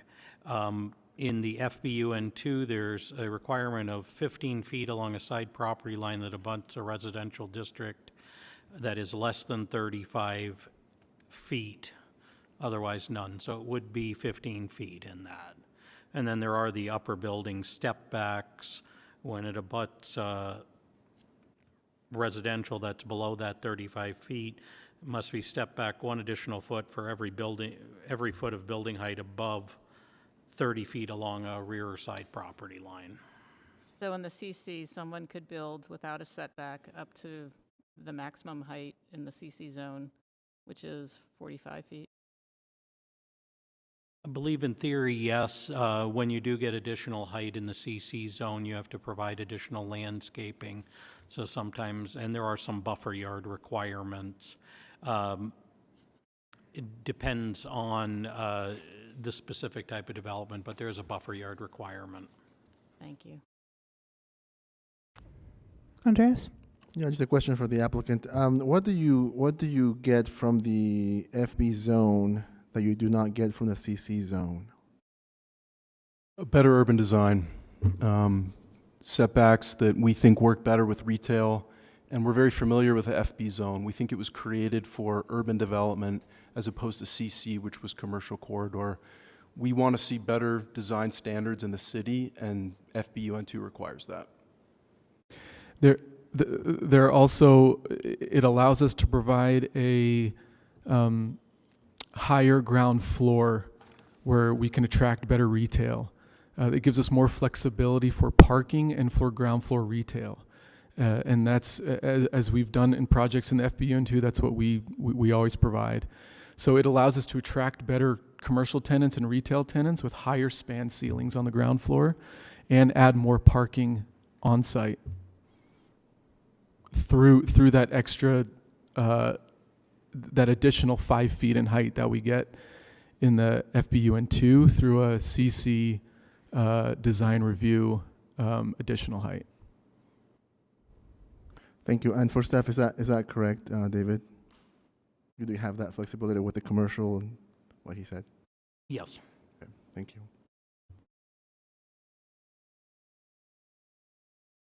Adrian? I've never been a fan of the CC zone. It's a little shocking to see so much support for a zone that offers so little flexibility in terms of the project. Can anyone hear her? Yeah, you might need to speak up. Can you hear me now? I mean, I can hear her, but she's So right. I'm just saying, I've never been a big fan of the CC zone. I think it's a relic from a prior era, and especially given the limits in terms of design and requirements on design that you get in other zones. So I'm in support of recommending a city council to approve this, and I'm willing to make a motion unless there's other discussion. I just want to make a comment that, looking at the comparison that David provided us in the staff report for CC versus R1 5000 versus FBUN, that the community brings up regarding their issues, one being setbacks. It seems you have greater, and you can correct me, David, if I'm wrong, but a greater degree of setbacks all around the building except for the front. Correct. So if we're building something in the CC zone, we could go up to 45 feet without upper step backs. You'd have maybe some buffering, but the requirements in the CC zone for those setbacks in the side and the rear, I mean, there's 0 setback on the interior sides. And the rear yard's only 10 feet. Or if you go to an FBUN, you have 15 feet along your side property, and the rear becomes a minimum of 20, so already you're doubling that. So where you have the reduction in setback, it seems, is in that front. Whereas for the CC, you'd have 15 feet. Would it be more compatible with the residents to have a better setback on the side and rear where their houses are? Or would it be better for them to have this off of the street? I think if I were a resident there, I would prefer it further away from my property line versus the street. I would get more benefit that way than the street, but that's the trade-off for the issue they brought up there. Green space, the difference, again, I feel is fairly negligible because in the CC zone, it's 15 feet in the front, whereas for FBUN, it's 10%, and based on your project, you get to then work that in how it fits best. And it might even be better than just making it be along the strip. They do have that huge wide parking strip that not everybody has. So that's a nice benefit as well. And then the height we've already been dealt with. And so those are like the biggest complaints or the biggest drawbacks that have come back out of the communities that so when I compare those two, and in my mind, what can you build regarding those issues with CC versus what you can build with FBUN? And I think the residents come out better on setbacks and green space in the FBUN. Madam Chair, Sign. can I just And, make one quick Yes, clarification? And I think this was expressed, but I want to make sure that it's on the record. In the CC zone, there isn't required side yard setback and a minimal rear yard setback. There is, however, a landscape setback buffer requirement when located adjacent to David lots said of the that. residential, and it's 7 feet. So I just wanted to make sure that. Yeah, David mentioned that, but he didn't specify the 7 By the feet. 7 feet, sorry. Yeah, so again, you're coming out better with the FBUN with a minimum of 20 feet along your rear and 15 on your side versus 7 with a landscape buffer. So. No, I agree. I think getting more separation between the houses and then having walkable retail instead of being separated from the retail by required plantings and setbacks, I think is more ideal. Yeah, I mean, I've been trying to look at those comparisons and think about what's the biggest benefit for the residents in terms of the issues that they've brought up. That's where I'm sitting. But if there's any more discussion, bring it out now, or Adrian's ready to make a motion. I think that's what you said. Okay, yes. So, All right, based on the information in the staff report, the information presented, and the input received during the public hearing, I move that the Planning Commission forward a positive recommendation to City Council for the proposed zoning map and master plan amendments and the alley vacation request for the property parcels located at 1518, 1530, 1540, 1546 South Main Street, and 1550 South Richard Street, respectively, as requested through the following applications and with the recommendations listed below. Zoning map amendment PLN PCM 2021-01191, rezoning subject parcels from CC commercial corridor to R1 5000 and R1 5000 single family residential to FBUN2 form-based urban neighborhood. Master plan amendment PLN PCM 2022-00065, change the future land use map in the central community master plan from community commercial to high mixed use. Alley vacation PLN PCM 2022-00086, requests to vacate and close the platted alley to incorporate the area into the development as private property with the recommendations: 1, the housing being removed from the site must be replaced. 2, the property for the vacated alley be integrated into the future development. And 3, the rezoned parcels must be consolidated through the appropriate process. I'll second. okay, I have a motion from Adrian and a second from Maureen. Any discussion for that motion? All right, let's go ahead and take a vote. Mike? Yes. Levi? Yes. Maureen? Yes. Andreas? I want to say I appreciate everybody's comments and input on this case, and I'll vote yes. Okay, thank you. Rick? Yes. Amy? Yes. John? Yes. Adrian? Yes. And I'll also vote yes, so that's passes with 9 unanimous votes. Congratulations, you're on to the City Council. And for those that spoke tonight, this is not your last opportunity to participate. The Community Council, or the City Council, will hold a public hearing as well, so you still have an opportunity to voice your thoughts to them. Okay, we've hit the 2-hour mark, so we're going to take a 5-minute break, and we will reconvene at, we'll say 7:31.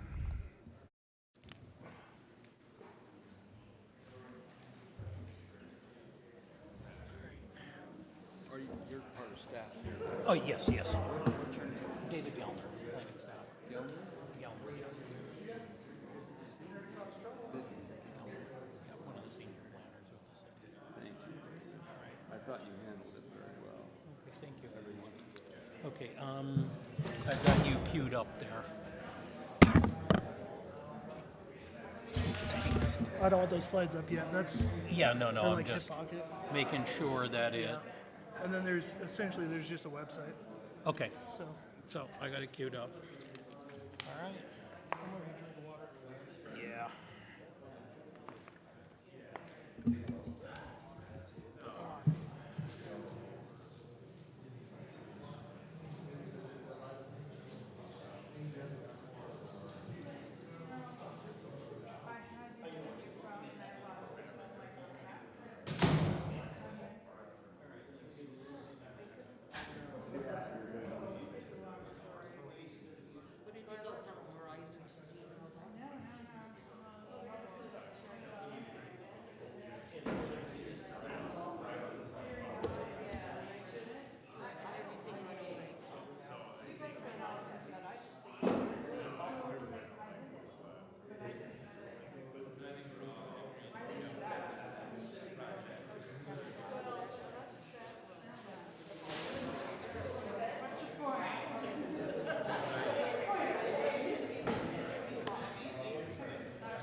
Okay, we're gonna reconvene. It looks like we're missing just one commissioner. So we'll give it, does anybody see Rick out in the hallway? Oh, did he? Okay. Well, we've got a quorum, so we'll go ahead and start our next item, which is the Sugar House Circulation Plan modifications. And this evening we're getting the presentation by Lynn Jacobs. So take it away. Thank you for having me this evening. I appreciate everyone. Oh, get close to the mic. There we go. Thanks again for having me this evening. It's great to be here. We are wrapping up this multi-year study. This was a really fun and great project and unique opportunity that we had as a city. This started back in 2018 when the city received a grant from the county. We went in together with Mill Creek, South Salt Lake, and Holiday and decided that we needed to do a comprehensive plan for transportation that actually crosses all of our borders and works to get people to and from all these communities. And that's unique. We don't do that very often. It seems like often we plan right up to the city boundary and then we try to work with our neighbors to work it out. But in this case, we actually all went in, we all contributed money to the project. We all put staff time into it. We had a lot of engagement from the staff at the other cities, and that was really helpful as we went through this. And so, again, started in 2018 with the grant, but we didn't actually kick off the study until 2020.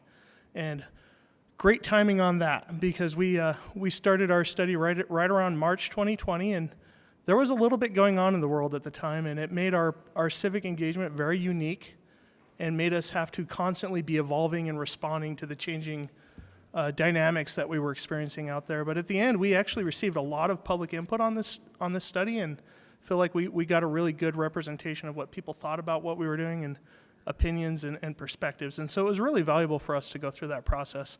Our final study, our final survey, we received over 1,000 public comments. And for us, that felt like a real win. We started off our first survey, we got like 200 comments, and we really had to up our game in terms of getting out there and getting in front of people with all the competing news about the pandemic and social unrest and all the things that were going on in 2020.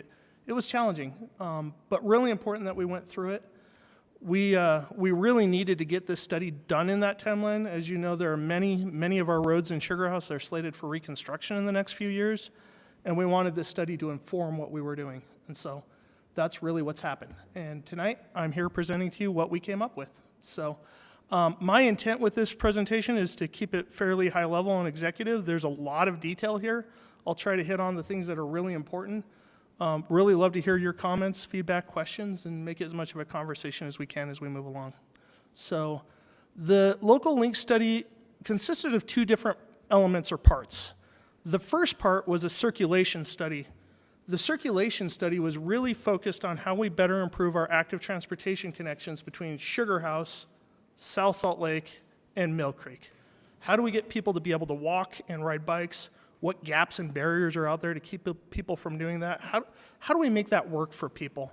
And so that was our focus of the circulation study. As we switched to the transit study, it evolved to be less about South Salt Lake and more about Holiday. And we thought about how these polycentric nodes of development that we have, Holiday's got a lot of growth going on, Mill Creek does, and Sugar House does. There's going to be a lot of travel demand between those nodes in the future. We obviously can't widen a lot of the roads out there just due to the constraints that we have with our right-of-way, 13th East, Highland Drive. They can't be widened more. So we need to accommodate that future growth, and honestly, the only option left to us is walking, biking, transit, which is great because it's actually very compatible with the Sugar House Master Plan, with our plan Salt Lake City, with all the other guiding documents that we have that help us guide and direct our future. So that's really what we've done. I'm going to talk a little bit about the circulation study first, and then we'll go into the transit study. We kind of broke them apart as two separate entities, and here we go. So this is our circulation study. By the way, all of this is live online. If you go to locallinkstudy.com, you can access this, scroll through it, look at it. This has been up the entire time for anyone that wants to engage with us to be able to go and see what we're up to. And I'll just jump right to our guiding principles. So the first thing we had to do was meet together as staff from all these various cities and try to come up with some unification of what we wanted to accomplish in this area, regardless of city boundaries. And so we went through a pretty detailed effort of reviewing all of the master plans that all the different cities had and the visions and the goals from all of them. And we kind of coalesced on these 8 themes that were common and consistent across all cities. Safety is always very important to us.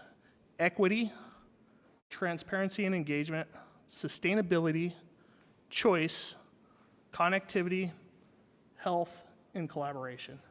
And so as we went through our study, we really focused on these 8 guiding principles to help us decide whether or not a project was something that was a good idea or a bad idea, and help us to guide and direct us as we went through it.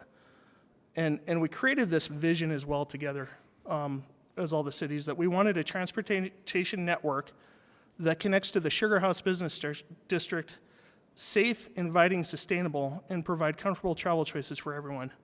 Promoting a connected network between local neighborhoods and regional centers in South Salt Lake, Mill Creek, and Holiday to the Sugar House Business District. Active and public transportation connections to schools, neighborhood centers, parks, and other public attractions are prioritized.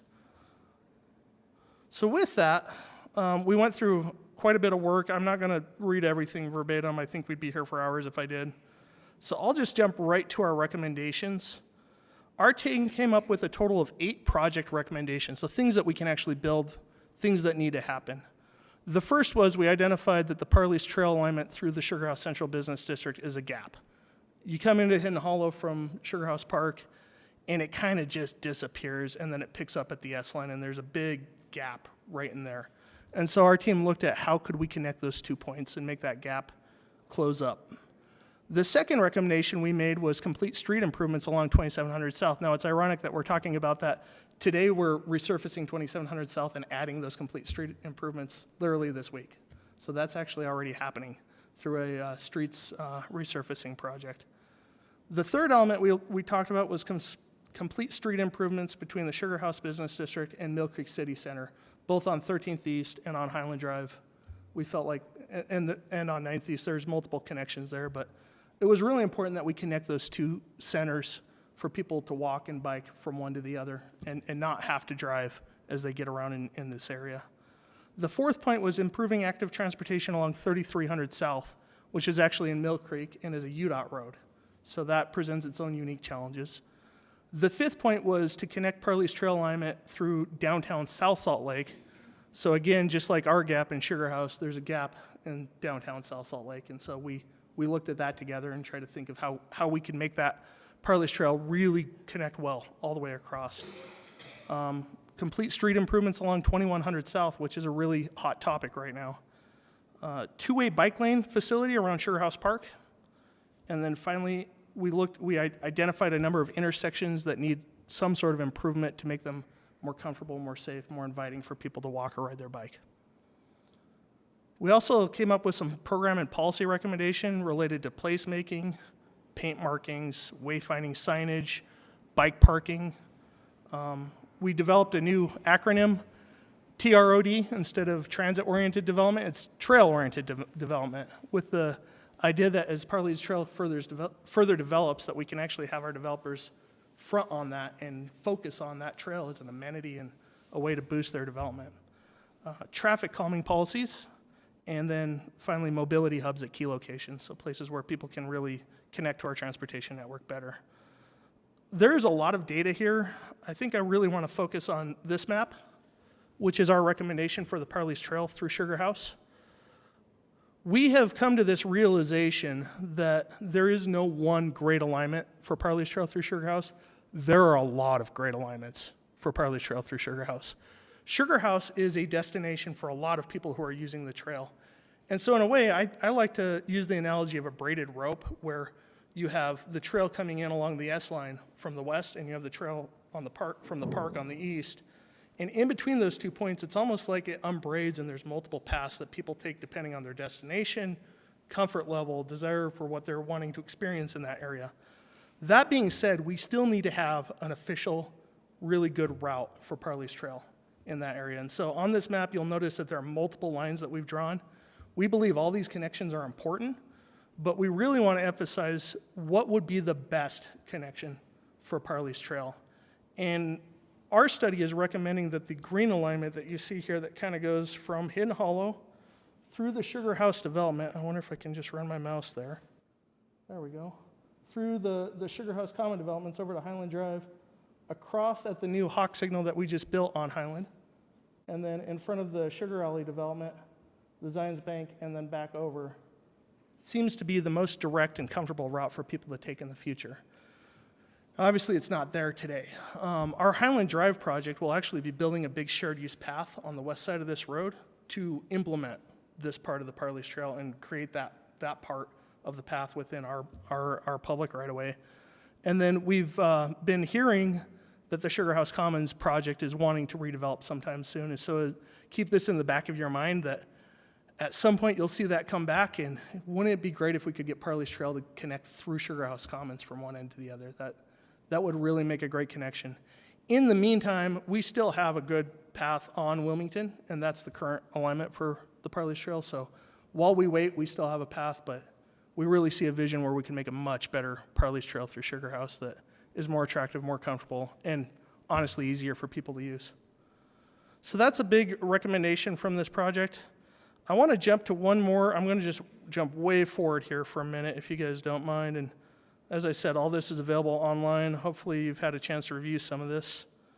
There is a map that we created that I think is incredibly telling. This is our bicycle travel shed analysis, and it'll just take a minute for the map to catch up. We looked at, if you were to take a bike trip from the plaza in Sugar House, how far can you get in 5, 10, and 20 minutes? My apologies, it takes a little while sometimes for these maps to load. Here it comes, maybe. There we go. It's hard to see on this monitor, but essentially you see these kind of lines. That's a 5-minute trip, that's a 10-minute trip, and then a 20-minute trip. What we expect to see when we do one of these travel shed maps is we expect to see nice little diamonds where it's just as easy to go in any direction as another. With our analysis, we actually see this big hole in the diamond right where Brickyard is. So for someone to ride their bike from the plaza to Brickyard today, if you were only to use bike lanes or somewhere where you feel comfortable, it's not a 20-minute trip. It's more than 20 minutes. And so that's what drove a lot of our recommendation towards improving connections between Sugar House and Mill Creek, to try to fill in that hole and make it so that it's easier for someone to make that 15 to 20-minute trip from Brickyard to the center of Sugar House. And that's what drove a lot of what we did here. That sums up our circulation study in a nutshell. I don't know if it'd be appropriate to stop and take comments and questions at this point, or if you'd like to see the transit study and then do it all at once. Chairperson, what would you rather? I would like you to do the transit study, and then we'll have questions for you. Perfect. At the completion of our circulation study, we then focused on transit connections. And our transit study was really focused on what kind of transit connection do we need to provide between Sugar House, Mill Creek, and Holiday. And that was the extent of what we were studying. We weren't really looking at the future phases of the S-line. Those have already been studied. There's already an adopted alignment. Our study assumed that adopted alignment was what was happening, and we worked off of that. And that was really the direction that we followed as we went through this study. And so we looked at a number of different ideas and alternatives, and I'll just kind of cut to the quick here on what we've looked at. We boiled down to 2 basic routes that we thought were viable for connecting Sugar House to Mill Creek and Holiday. Now, obviously, as a study team, we looked at probably 30 or 40 routes, but these were the 2 that surfaced as being ones that could actually happen or that didn't have some sort of fatal flaw. And then along both of these routes, we wanted to consider a variety of different transit modes. And the modes that we considered included an enhanced bus, a streetcar, a BRT system, and a light rail system. And so as we look at those 4 different alternatives for modes, it really was, that's what it boils down to. Those 4 modes, these 2 alignments, what's the right thing to do? And you can kind of see that here, enhanced bus, streetcar, BRT, light rail. Just to kind of emphasize the differences between these, enhanced bus would be taking the bus route that we have on these roads already, consolidating it, making it more frequent. Right now, the 220 and the 213 service these two roads. 213 comes down 11th East and kind of hits 13th East and then goes down that way. The 220 comes down 13th and then jogs down on Highland Drive. UTA is going to change that at their August change day. They're actually going to flip the 220 and the 213 so that 220 will come down 11th East and then continue on Highland Drive, and 213 will be on 13th East, which kind of makes a little bit of sense. So they're working on that change. That should come into play this August. But the idea is to take the bus that we have out there and make the best of it that we can. Let's make it higher frequency. Let's even consider making an electric bus. Let's brand it. Let's give it a better name than just 213, 220. Let's try to have people understand where it's going and why. Add some better bus stops, station platforms for them to service their customers. Make it attractive. Make it as attractive as we possibly can. Even consider looking at signal timing adjustments where we could give the bus transit priority along the corridor. But the fundamental thing about enhanced bus is that it keeps the bus within the existing right-of-way. It doesn't require us to widen. It doesn't require us to add lanes for bus lanes. And so that's the biggest difference between our enhanced bus and the BRT. BRT would be at least half of that route. We're widening the road. We're adding transit lanes. And there's a big impact associated with that. Streetcar would be enhanced bus, but on a rail. And ironically enough, there's a lot of people in the community that still don't understand what a streetcar is because we don't really have a great example. We have the S-Line, which operates and functions like a streetcar, but it doesn't run in street. And that's the differentiator here. A streetcar would be in running, in lane, mixed with traffic. And again, the reason to do streetcar is that it would allow us to do this within the existing footprint of the roadway we have without buying a bunch of property, knocking down homes, and widening. Light rail would be the step up from that, where we actually give it a dedicated right-of-way. We have to widen the roadway. We have to purchase a bunch of homes. And so it's kind of the way to think about it. Enhanced bus streetcar don't require a lot of widening. BRT and light rail do. We'd have to do a lot of widening to do both of those. We presented these options to the public. We did a whole bunch of technical analysis on them as well. As we looked at this, the different alignments, we looked at how much is commercial versus residential versus multifamily.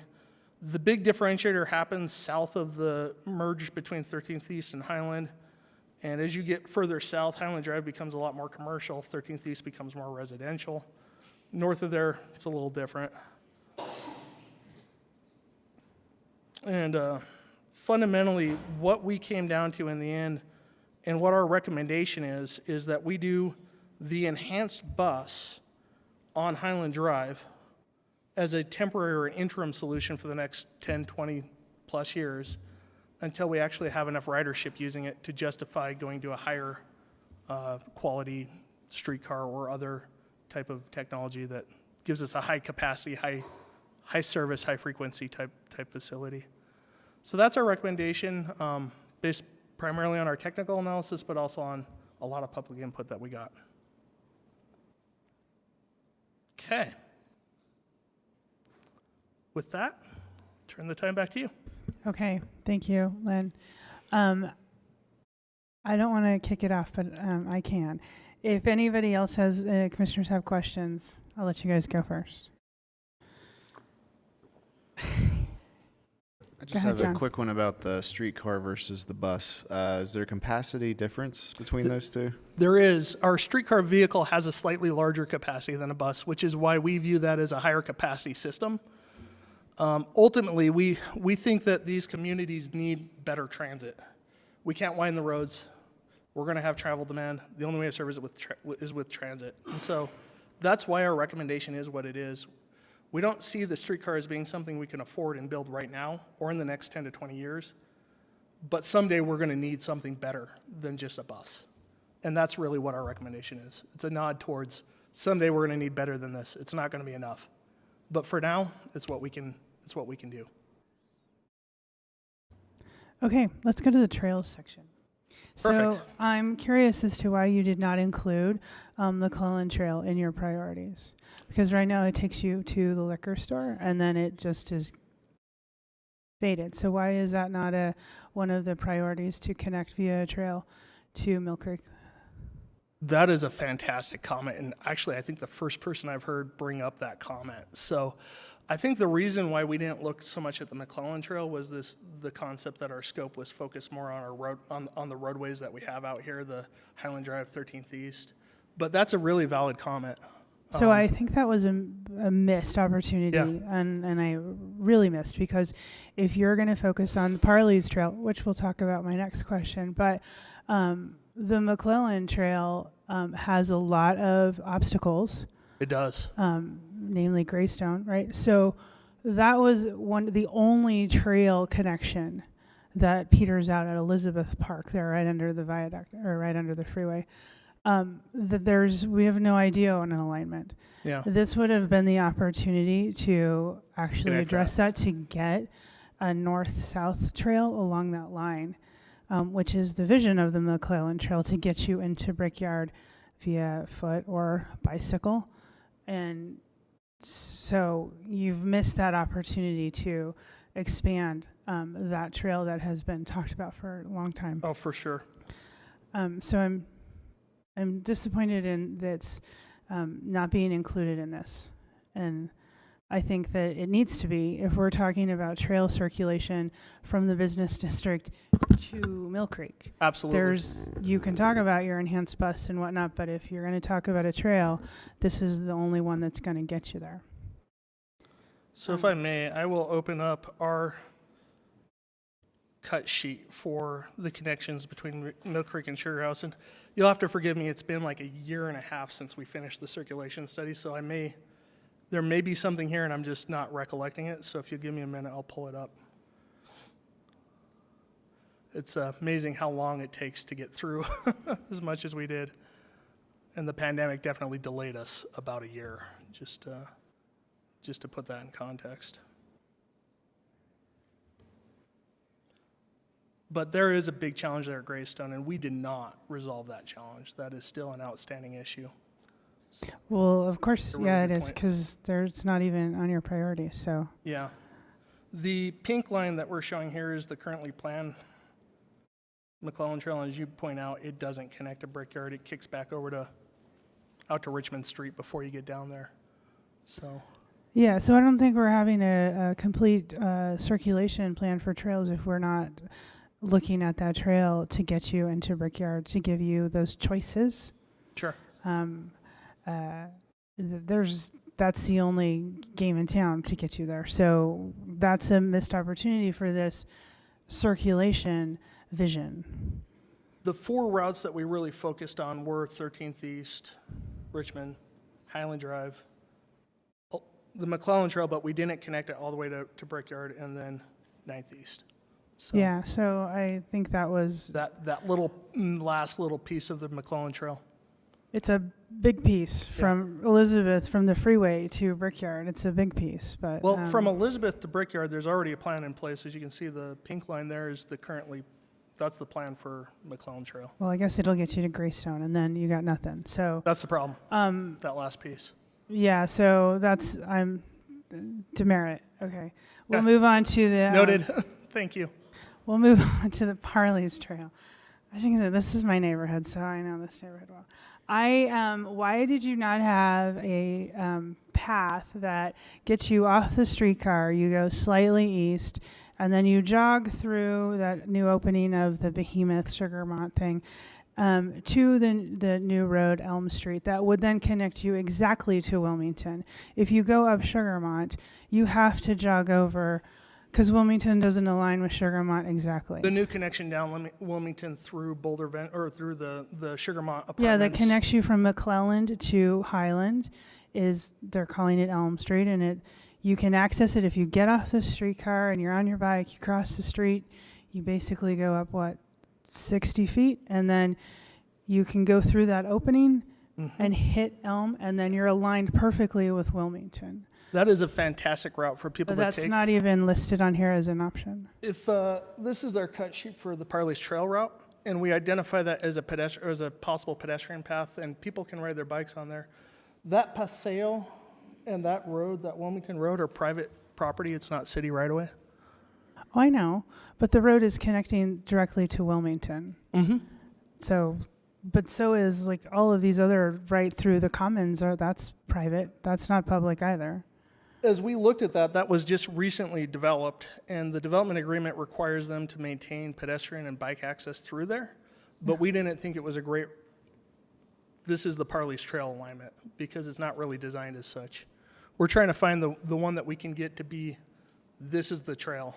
But I think people will absolutely go through frequent there. bike rider who rides from Irving Schoolhouse through Hidden Hollow to get to the S line or vice versa to the park. I am trying to not be on Highland as much as possible. So the easier alignments from Wilmington right through to that new road on Elm is perfect. And I've been waiting for that to open, and when it did, it's great. Yeah. So again, I don't think this green line is where people are riding. I would never ride that route to get to Hidden Hollow to then access that. To be fair, it's a parking lot right now, and we're hoping that as Sugar House Commons redevelops, that could be changed, that could become Anything, I something do better. that orange line and then pop out to Wilmington. I don't pop out to Highland, pop out to Wilmington to get down. So I think I'm not happy with this alignment either, because I don't think it's what we're doing on the ground. Yeah. And yeah, as the commons redevelops, that'll be fun. There are a lot of opportunities to make this better, but I don't know that this isn't an alignment that I would get behind. Okay. So if we move on to the transportation part, the transit part, and we do the enhanced bus route, which I'm not against that either, but because that road in front of Brickyard is Mill Creek, correct? Because we know on the east side it's Mill Creek, on the west side Brickyard is Salt Lake City. But who owns that road, that section of the road by 33rd South? Highland Drive by Nope. 33rd South, No, not or Highland Richmond Drive. Street? Richmond Street. Richmond Street is a sticky one. So it's within Mill Creek's boundaries. Their boundary goes right up to the back of curb on the west side of the road. Okay. But it used to be a UDOT road. And with the jurisdictional transfer that happened a number of years ago, we're under the impression that it's still Salt Lake City's road to maintain, and Mill Creek is also really happy with that perception because they don't want to have to pay to maintain it. And so there's the current belief about that road is that it is Salt Lake City's road, even though it sits within Mill Creek's boundaries. And boy, that gets sticky. It gets really messy right there. So that road is over wide. Yeah. It does incredibly load wide. on that road. It does not necessitate 4 lanes and a dedicated turn throughout the whole thing. And so if we do enhanced bus route, what in this plan is addressing then the ability for little pedestrian, usually like little old lady or whatever, to actually get across this enormously wide street that doesn't need to be this wide? Because the wider it is, the traffic disperses and they fly, right? Because they have the space, and people will drive as fast as they feel comfortable, regardless of the speed limit. So what is in this plan then with this enhanced bus or any type of transit options that we elevate to that are going to provide us with some infrastructure to help people be crossing this road, that they don't have to go to the light at 33rd South, where they can safely cross, and maybe we can constrict traffic a little bit to slow it down for them, because that road is just a mess, period. So I guess it's Salt Lake City's mess, Mill Creek's mess, whatever. But is there stuff in this plan that addresses the need for those infrastructure points if you're going to have that kind of a transit vision? Yeah. Because just putting an enhanced bus out there without enhanced measures to help people cross the street and to make that safe isn't going to fly. So your point is to create more pedestrian passages on 13th East that are safer, more comfortable between 33rd and, say, Brickyard, so that people can get from Brickyard across that road I would over say to Highland Drive? from 33rd All the way to Highland all the way Drive. up to when you come off of that little Perfect. curve and you have that really ugly little Yeah, median, and then you get your dedicated turn starts. yeah, Dedicated turns are great, but 4 lanes on both sides is way too much for the load on that. Where you have bus stops, you've got to be able to, especially at Brickyard because that's your destination, but all along that route, you've got to have some vision of how you're going to be creating an environment that people can cross, that they want to cross, that it's safe, because right now you might as well take your life into your hands. This plan, along with several others, Mill Creek did their downtown plan, Yeah. and we are currently designing 13th East Richmond Street for the reconstruct that's scheduled for 2024. All of those point to the need for better, more comfortable, safer pedestrian crossings all the way from Highland Drive all the way down to 33rd. So the You can reconstruct, accomplish that on Highland Drive a lot easier yeah, than you can on Richmond. yeah. And so we've got a project coming up where we're going to actually be able to implement some of this. Now, the project is not funded all the way to 33rd. We stop at 30th. We don't have enough money to do the Mill Creek section. And so the section north of there, we're planning on adding a new hawk signal at Elgin. No, at Zenith. Elgin is south of there. So At Zenith and yeah, I know where that is. So those are great if you didn't have such a wide Yeah. road. yeah, If you had that on Highland, kudos. yeah, Richmond, that is just such a wide road. Not only do you need enhanced pedestrian crossing, but we need to reconfigure how that traffic is flowing so we don't have 4 lanes in a dedicated turn, because the traffic numbers don't warrant that. And how you then reconfigure that with your enhanced bus route, with enhanced pedestrian measures, I think is the only way that will succeed. fair point. As we coordinate with Mill Creek, and I mentioned earlier, the whole premise here is that we're all of us are Yeah. getting together and getting in the room. Their vision for that area with the new village center, new downtown that they're creating, is that Highland Drive becomes a very walkable, pedestrian-friendly facility, and that 13th East serves as their vehicle facility. That's their perspective. Now, whether or not we like that perspective is something we could debate, but No, I get it. They want to dump the traffic on to Richmond. 33rd and then out. But is I what don't they know really that want. there's still enough traffic to warrant the 5 lanes. Yeah, Anyway, I think that needed to be further studied in this, that Point. to make something succeed, just putting it there isn't going to do it in that environment. Okay, that's all I have. great comments, thank you. Anybody else have questions? Okay, we're going to go ahead and open up the public comment period, so hang tight. And we'll start this off. We have Judy Short with the Community Council here.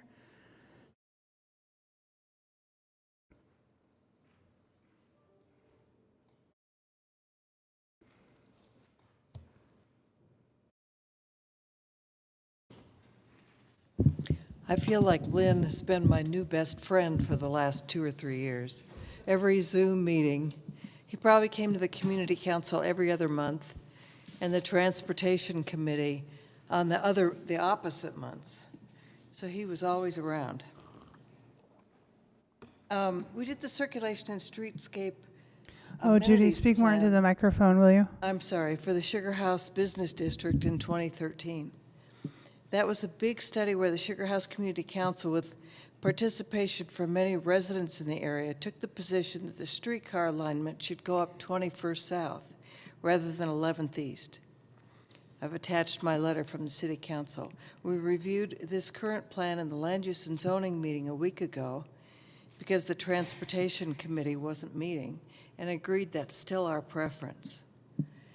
So that's opposite of all the people that answered Lynn's questionnaire. I'd like to think we have a bigger vision for Sugar House, but I don't know. The plan has lofty goals with some sort of new transportation mode along Highland Drive, BRT enhanced bus, or maybe a streetcar. We agree Highland is the best route.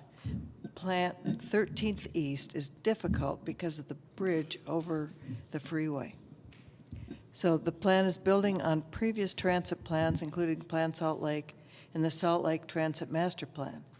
many good things that will come out of this, such as finalizing the Parley's Trail, we talked about that, and some signs. This will begin the placemaking called for in this plan. And we have other things planned for Sugar House. A complete reconstruction of 21st South from 7th East to 13th East in 2024. The City Complete Streets Ordinance was passed 12 years ago, and therefore the city in its reconstruction has to accommodate pedestrians and cyclists. We don't think you can just stop the added bike lanes at 7th East and 13th, but we need to study the whole corridor. That may not be part of this plan, but I think it should be done soon. If parking has to be removed or 4 lanes reduced to 3 in order to comply with the need for cycling, then that has to be the plan. Cyclists have no other east-west thoroughfare between 17th and 33rd. Sugar House businesses should be happy to see more people traveling safely to their shop with no need to park. But if you consider the number of cars each day that travel that street, and you take one traffic lane away, you have to consider the consequences on the other neighboring streets. To encourage people to come to Sugar House, there needs to be frequent bus service, benches, shelters, trees for shade, and snow removal. This is what active transportation is all about in other cities and what our city says it supports. We don't need grass medians. The sidewalk should go out to the curb in all instances.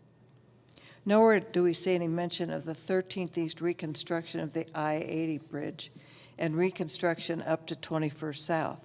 That's going to have a big impact on traffic in the business district. Is there a plan? Someone needs to think about the ombudsman. We've been using Bill Knowles forever, but the size of this plan could be too much. He may need some interns or staff to help him like he did when he began on 400 South when Trax was being built right before the Olympics. That was the first time Bill was our ombudsman. If you have to put a bike lane everywhere now, you need to look carefully at the businesses. It might be time to start thinking about a parking authority in Sugar House. That's a 4-letter word, I know. So people don't have to move their cars from one parking lot to another when they run their errands. We feel the enhanced bus is the best solution for now. It's the most flexible and much cheaper. The Parley's Trail connection needs to be solidified. Will they ever figure out where that last block of tracks is going to go? With good signage so people can navigate the trail. Maybe it's time for the green bike to come to Sugar House. And the old DI parcel could be an intermodal hub with bike repair, bike lockers, and the trail and the S-line intersect, and affordable housing on the 2nd to the 8th floor. It's time to get moving, finish the plans, and start building. Thank you. All right, thank you, Judy. We haven't been building as we speak. Whew. Lynn Schwartz, you're up next.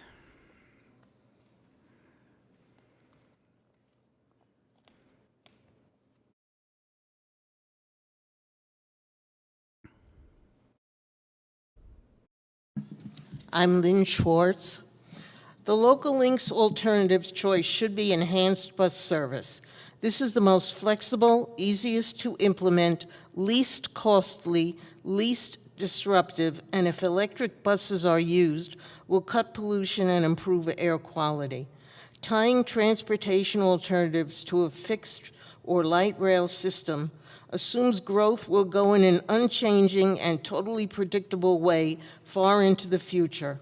It will be unable to adapt should circumstances change. It also seems to emphasize connections to Mill Creek and gives Murray and South Salt Lake short shrift.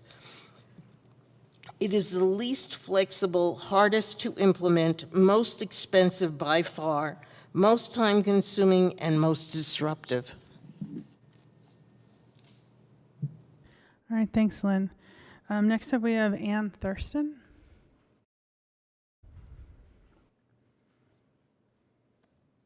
Hi, I'm Ann Thurston, and I live on that northern part of Highland that was referred to as the southern part of Highland. Is the further south you go, it gets more and more commercial, and then other stuff is on the northern part of Highland. I think we all know what that other stuff is, and it's homes. I felt a bit duped by the study. I took the first survey, I took the second. I've been involved in the city council meetings. I've reached out to Lynn, and he's been a great guy answering questions. Because when the study originally came out, it asked us, do you want to see mass transit, public transportation on 13th or Highland? It was never explained to us that that section between the cross of Highland and 13th clear up to the Sugar House Shopping District was always going to be a part of it. So when I'm voting, I'm looking at, well, yeah, I love the idea of bring it clear up to Sugar House Park, bring it down 13th where we've got a 6-lane road with a huge center median. We've got vegetation off on either side of it. If you count the houses that face that section, it's not a lot. We've got walls, fences. So to bring it down a 1-lane each direction section, which on the survey also they referred to Highland as 2 lanes each way. I had to point it out to them that that felt a bit mischievous because they weren't being honest. There is a 1-lane each way section. So if safety is a part of this, we just got crosswalks on our section of Highland. We got bike lanes, which took away some of our parking. That's fine. I think it's a much safer option.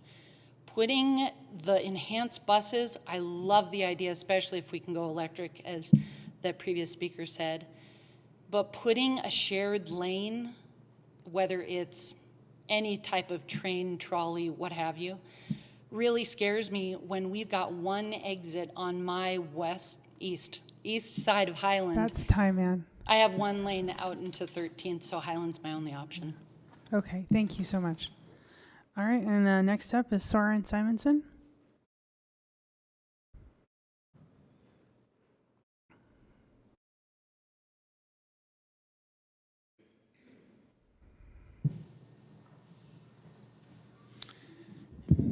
Good evening.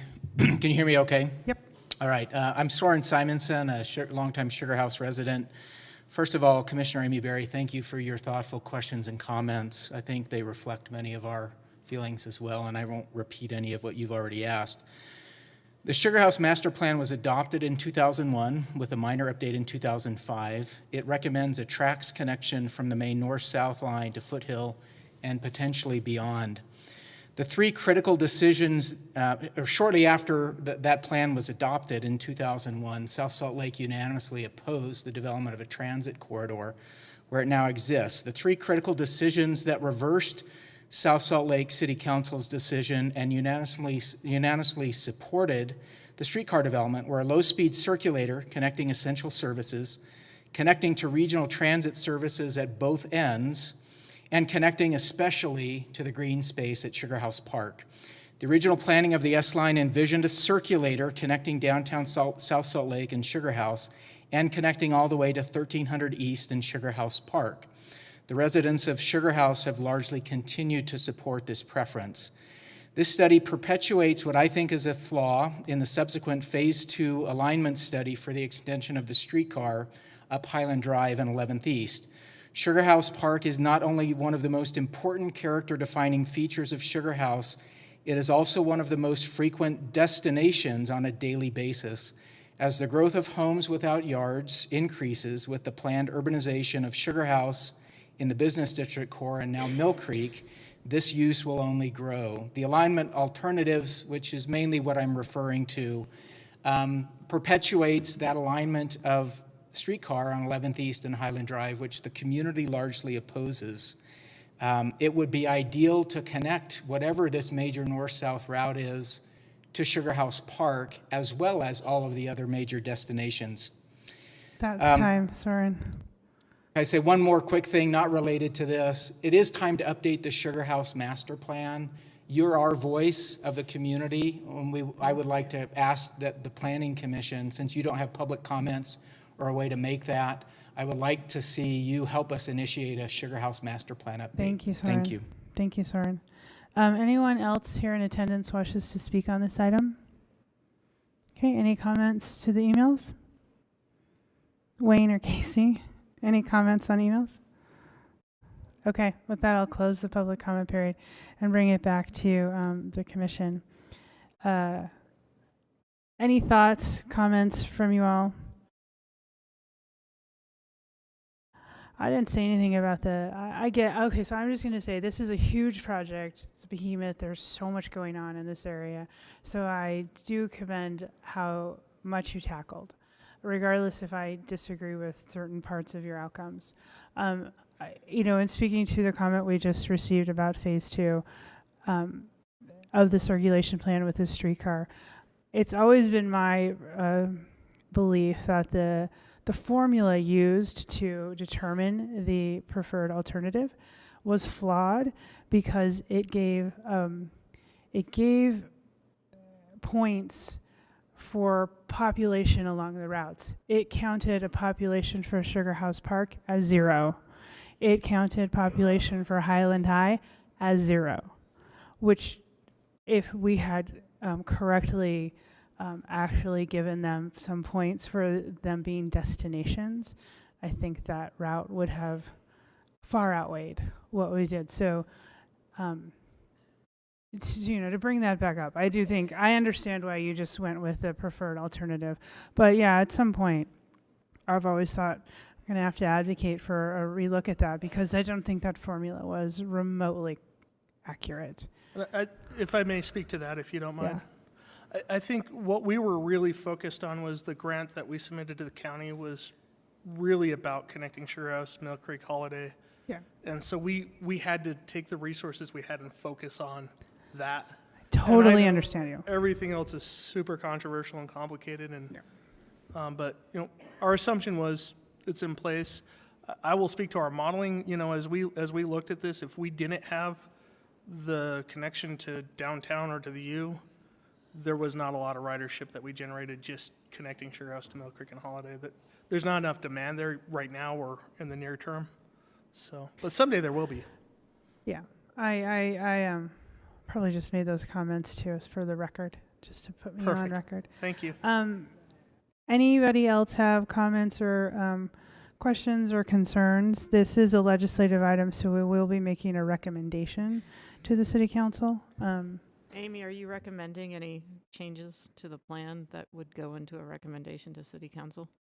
I feel like this plan isn't ready for the City Council. I feel like what I brought up before of what was left out with McClellan Trail, not particularly loving the Parley's Trail route, which I still think is up in the air. As the Commons redevelops, I don't even know that it should do that. I mean, the circulation plan for Sugar House was done in 2013, so we don't get a lot of bites at this.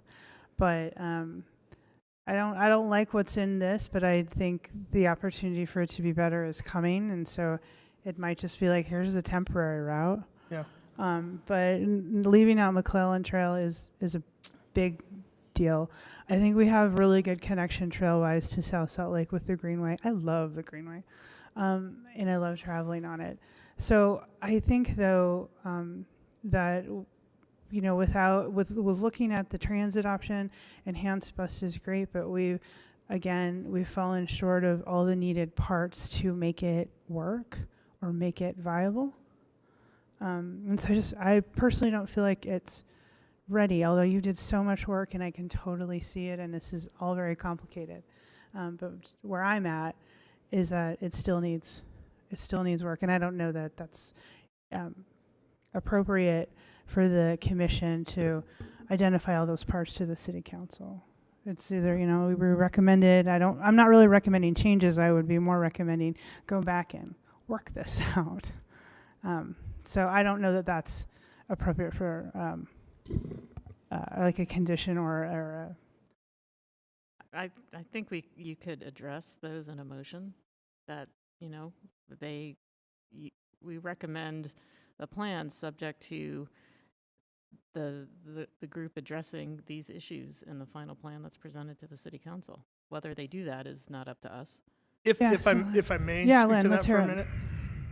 The Parley's Trail recommendation that you're seeing here is the work of hundreds of hours of meeting with property owners, Pratt, thinking through all the different options, thinking about what has already been developed, the opportunities that have been missed, and opportunities that are coming, and So, I mean, for us to go back and revisit that, we certainly can if that's the direction we're given, but it will not be a very easy or short process. I think that the Parley's Trail portion of this, it falls into the category of you will never please anyone or everyone all at once.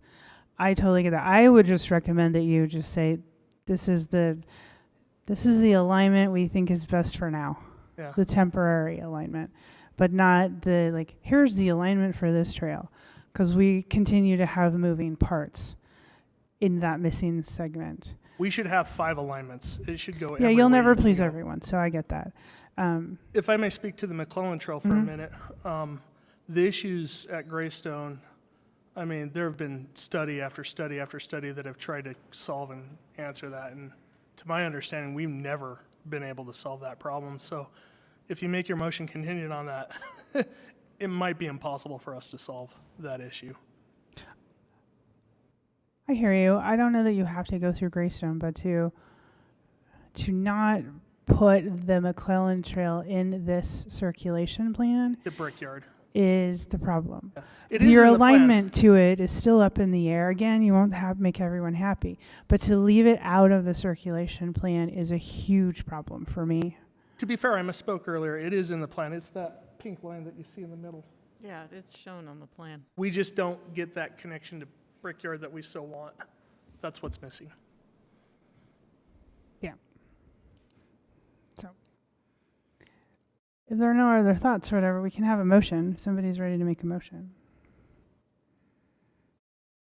Well, I don't see that we're going to resolve any of these issues. So I will make a motion to forward a positive recommendation to the City Council.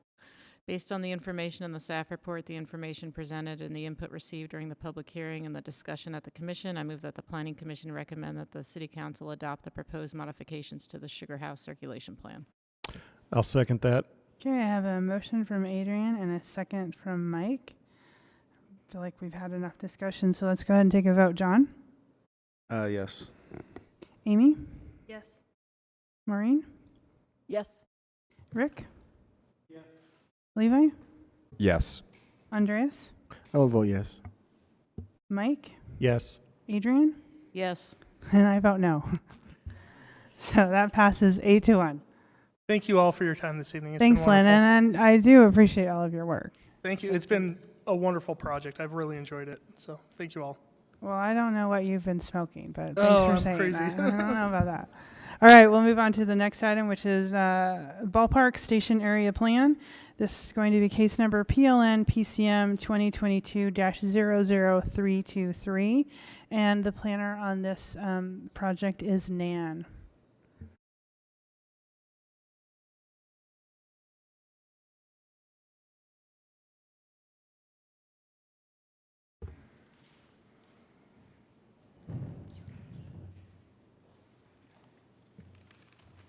Thank you, Chair. I am just pulling up the presentation.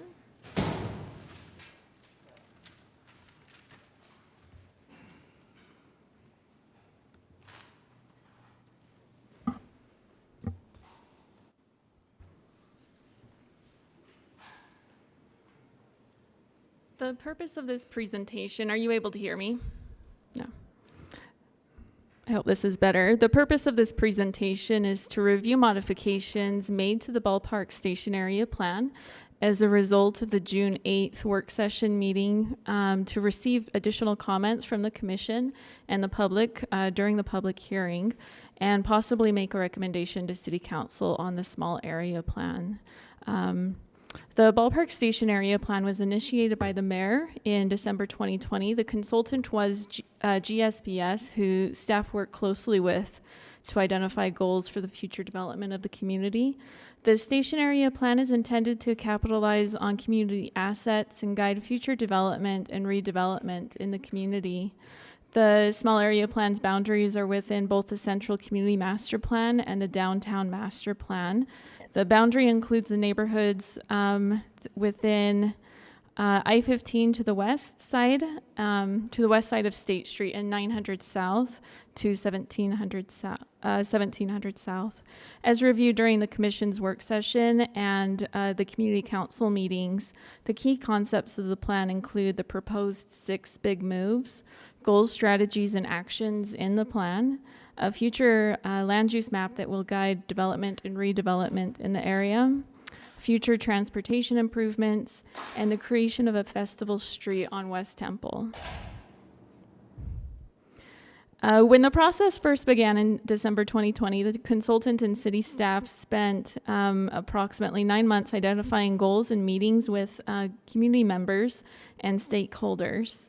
A steering committee was formed, and they met to discuss and make recommendations throughout 2021. Staff and the consultant attended multiple community council meetings to answer questions, take comments, and receive feedback. During the creation of the ballpark station area plan, other adopted city plans were integrated into the draft plan. The draft ballpark station area plan furthers the goals and policies within Plan Salt Lake, growing SLC, the Central Community Master Plan, the Downtown Master Plan, and Reimagine Nature. The other plans that were integrated into the draft plan but haven't been adopted were Life on State, the Homeless Resource Centers, Neighborhood Action Strategies, and Thrive. The Central Community Master Plan mentions in that document preservation of historic structures as an important goal to address in the community. Staff also received a couple of comments regarding historic structures in the neighborhood.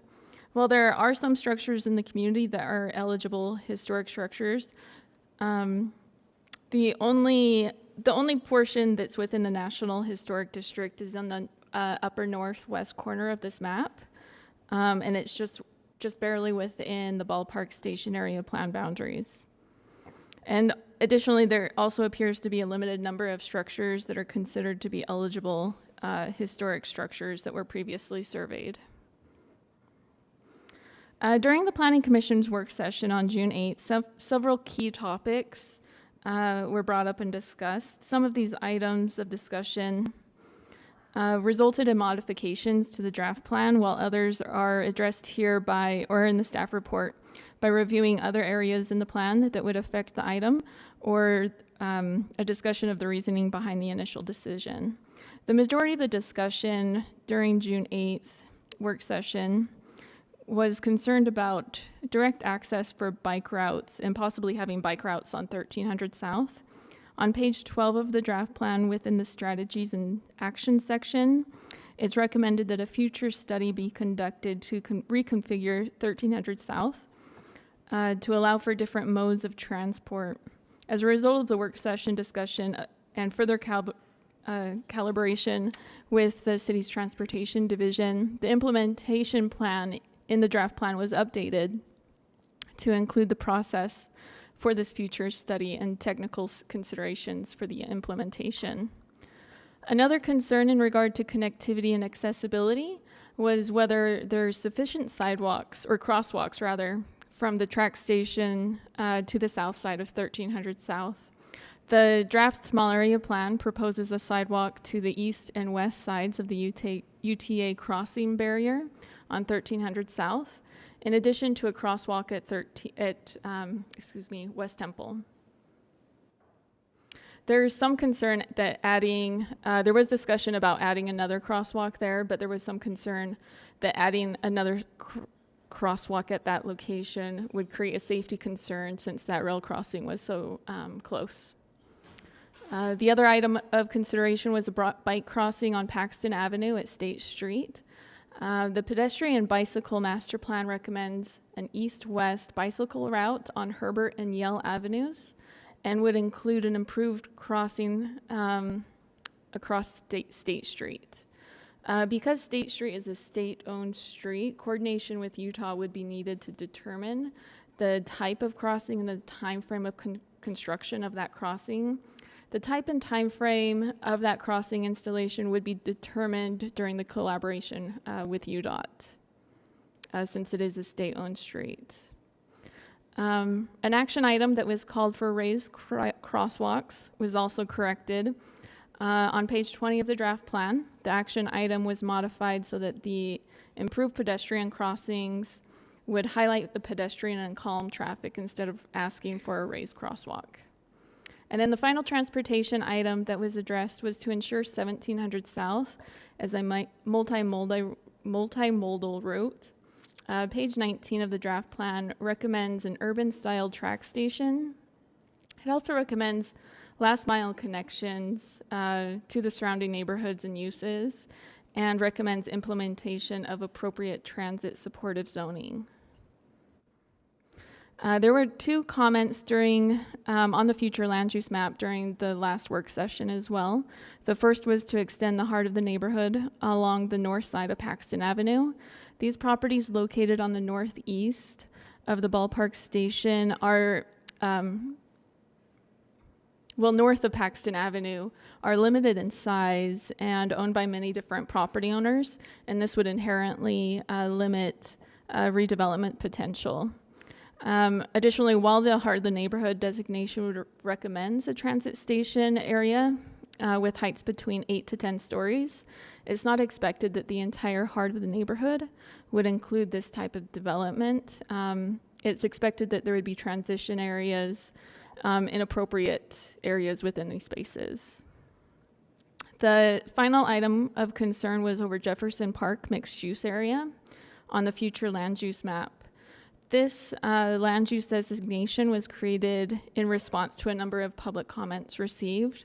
It was originally labeled as medium density residential, but with staff reviewed it a second time, and the future land use map was updated to be Jefferson Park mixed use area that would allow for greater building heights along 200 West and West Temple, while limiting density and building scale on Jefferson Street and the interior avenue streets. So to finish this presentation, it's staff's recommendation that the Planning Commission forward a positive recommendation for the adoption of the ballpark station area plan to the City Council. And I'm available for questions and comments, and Suze Lundmark is also here to answer questions and comments. Okay, thank you, Nan. Any questions for staff, or I didn't catch your name? It's it's Susan Lundmark. I'm with Transportation. That's right, thank you. Susan, any questions for those at this time? Okay, with that, I'll open the public comment period, and then we'll bring it back. I'm sure there'll be some things that come up. Anyone here from the Community Council? It's Sash, right? Yes, if you want to head up to the microphone as a Community Council representative, you'll have 5 minutes. Thank you. Again, my name is Sash Combs, and I've been asked to represent the Community Council in the absence of Amy Hawkins, and then I think Jeff doesn't want to speak either. So, again, just my background, I'm a longtime resident homeowner. I'm also a former ballpark Community Council board member, and then I've been part of this ballpark stationary planning kind of steering committee, if that's what we're calling it. First off, the council would like to state that the stationary plan has been a true grassroots effort with many stakeholders engaged. It's been great to be part of myself, and I've learned a lot, and there's a lot of local residents involved, business owners, the cities have been engaged as city leaders, and so it's been a great effort. In short, the Ballpark Community Council is in support of the Ballpark Station Area Plan.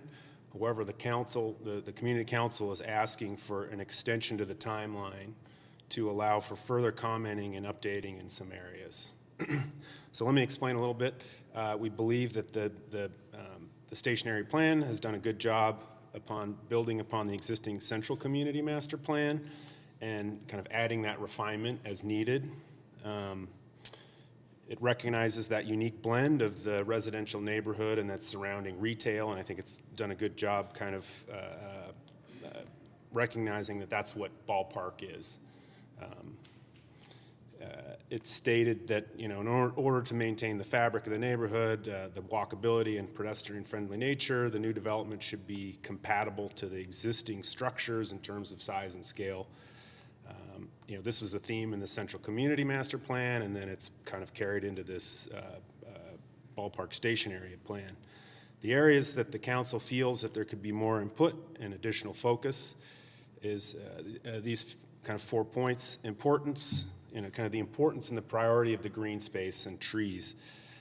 We feel that there's more opportunity to kind of expand on that. The development guidance to increase public safety. In light of the recent, I don't know if it's a recent uptick, but there's a trend in the wrong direction for crime in the ballpark area. And so we feel like there's an opportunity to kind of layer in some more guidance on public safety, including street lightings, pedestrian lighting, et cetera. Kind of layered into that is the preserving and maintaining alleyways. Those have been problematic areas. We see there's some more value, and you know, I know the city has a kind of program in place, but I don't think it's been fully kind of developed or it's been utilized, and we think there's an opportunity to kind of fold that in better.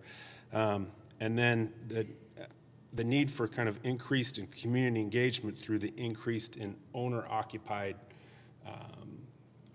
residences. I think it was stated before that the ballpark just does not have a lot of residents there who own the property and care about the neighborhood, frankly. So efforts to try and layer that into the master plan. So these are only some of the areas that the council feels they need more input and focus on.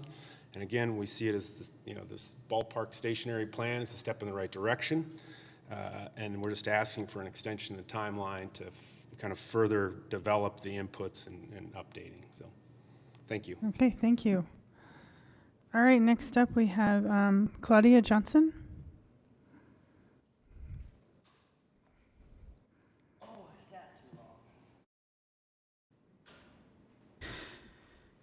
Yes, we all agree.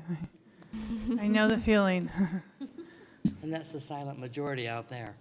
I'm Claudia Johnson. I'm sitting here being very frustrated about many things that I keep hearing. But what I came for was the ballpark.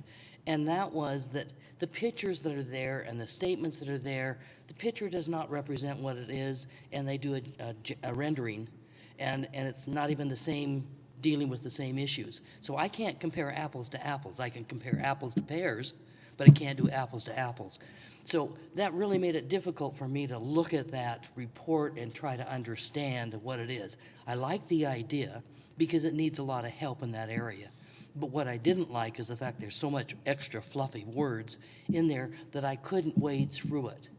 And that's what's frustrating. I don't see that, and I maybe have missed this, that there's a timeline that says we're going to do this in phase 1, this in phase 2, this in phase 3, 4, 5, whatever it is, and we'll have it done in this time frame, which I'm sure extending the time that you guys need to be able to evaluate it. And that's what's great about having a district be able to look at that. But I don't see a timeline that says let's do it in phases. And I compare this to Sugar House. I grew up in Sugar House. I grew up next door to where I live now.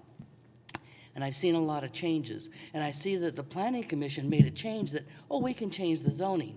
But if they hadn't changed the zoning, they could have kept that rail line going right straight through Sugar House up to 13th East. But they changed it, and so now they could build out that way. And now you can't run that S line straight on up, because that's the old railroad that went up through Parley's Canyon. So I'm looking at some of these things. Parley, the walkway, McClellan Trail. How many people are actually using that McClellan Trail? Now, granted, it's a nice place to walk your dog, and there's some good neighborhood stuff within 5 blocks of each other, but it's not really utilized. It was great. It closed things down, and you're going to tell me my time's up. Yeah. But I'm going to keep talking. Oh, no, your time is up. You have your 2 minutes. Is because I sit here and I hear the right words Thank that you, are Ms. being Johnson. said is, oh, you know, we're not leaving this community. By darn, you're not going to live Thank you, there Ms. either. Johnson. Thank you. those are the things I that appreciate need your to be looked at. comments. So, We hear you. and I'm sorry, but Thank I you. hear a commission of one person mostly asking questions and others not. It's Thank been you, Ms. 23 Johnson. years ago since I was Thank here. you. Thank you so much. It hasn't changed I that appreciate your much. time, but your 2 minutes are up. Yes, and I'm sure you want to stay standing so you don't have to sit down for a long time again. Next up, we have Cindy Cromer.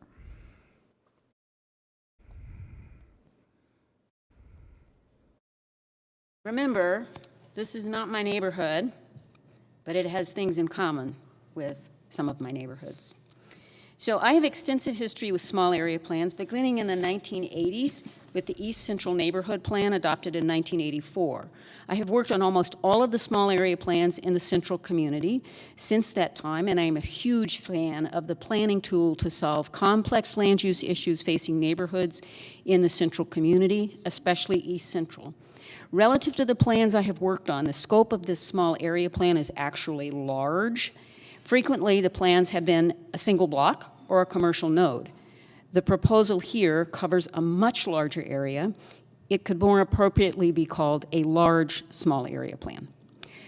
And now for the elephant in the room, which actually has already been referenced. Small area plans, in my experience, have been initiated by challenging issues facing a defined area. For example, the Smith's loading dock at 9th and 9th.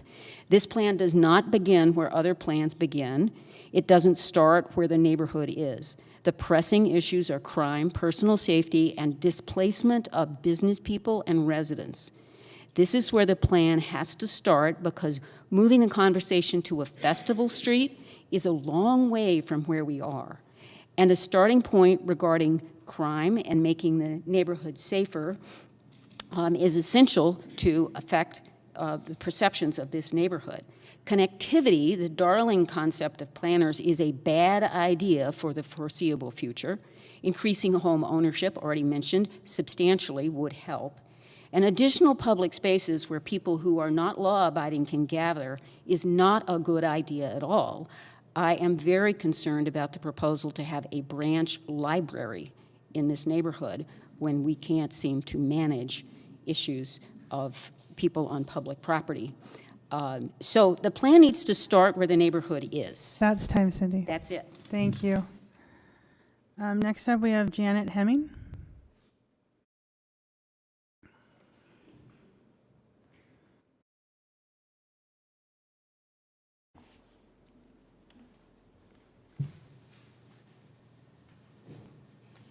Amy, before I start, I just have a request. As the chair of the Oakcrest Neighborhood Council, would you grant me more than 2 minutes? Well, this isn't your neighborhood, so this is... That's correct. I have been in Yeah. touch with Amy, and I'll stop your time now, but I'll grant you 2 minutes as a member of the public because we did already have comments from the community council in this area. Okay. So, but I'll start your time over so I won't count that against you. The ballpark station area plan contains several admirable elements regarding safe pedestrian and bicycle mobility, enhancing the social and shopping scene around the park. Could add a nice vibe to the area. Future development of green spaces, a library, and community center would be welcomed additions. But as Amy Hawkins, Ballpark Community Council Chair, so correctly pointed out in her letter, unless crime is addressed and curtailed, the desired outcome may never be achieved, even with all the new amenities.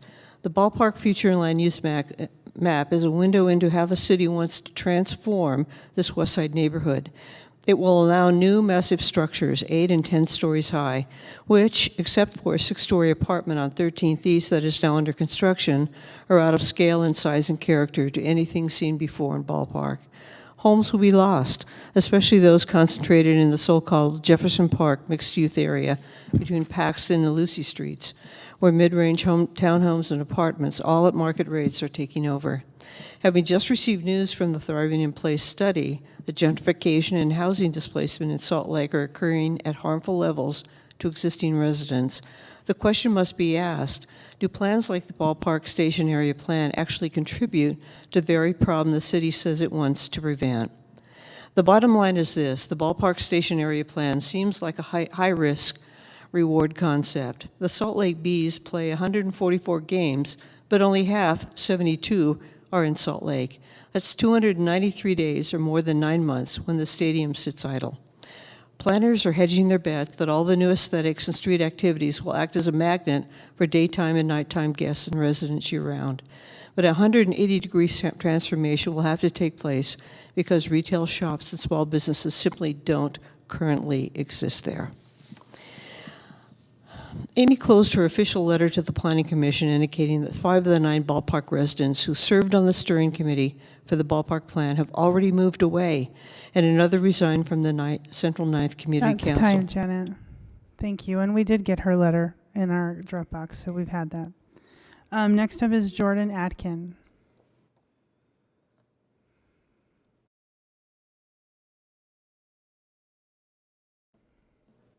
Hello.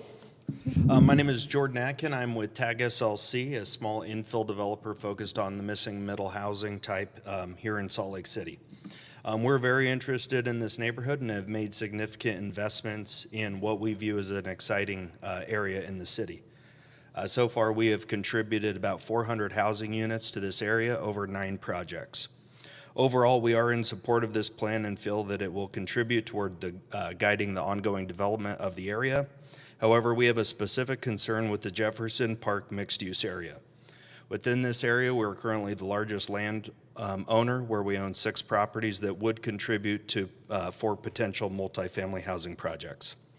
Our specific concern is over the proposed height for the Jefferson and Avenue streets, which is called out to be 2 to 3 stories, whereas the adjoining parcels on 200 West and West Temple would allow 5 to 7, and then across the street, 8 to 10. This development pattern for taller buildings has precedence, as the most recent projects completed were rezoned from RMF 35 to RMU, which would allow the 5 to 7 story structures. The overarching goal of this plan seems to facilitate more height and density than what is allowed today, which we feel should be encouraged, as it is located about 1,000 feet from 2 separate track stations. Yet this section of the Jefferson mixed-use area seems to be being downzoned, as these streets currently allow 3-story structures, and they're proposing 2 to 3. The area, again, is between the 2 track stops, making it a great place to add walkable density and build off of the connection between the Central Ninth community and the proposed Festival Street down by the ballpark. The proximity to the only meaningful open space at the Jefferson Park is another reason that this specific area is well suited for additional density. Having additional housing near the park. That's time, Mr. Atkin. Thanks.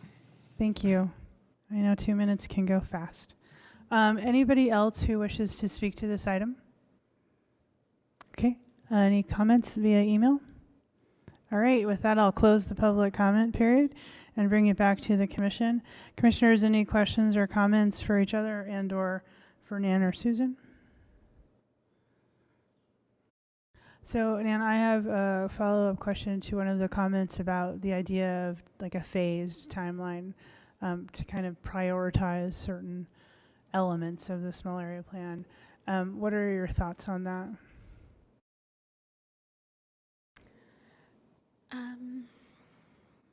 You can. Okay. Absolutely. I can start. Hi, thanks. Just to explain, I was the project manager to lead this effort as a transportation and land use connection project. And then Nan has taken over for the adoption process in terms of, and then we had planning division staff who were involved all along the way.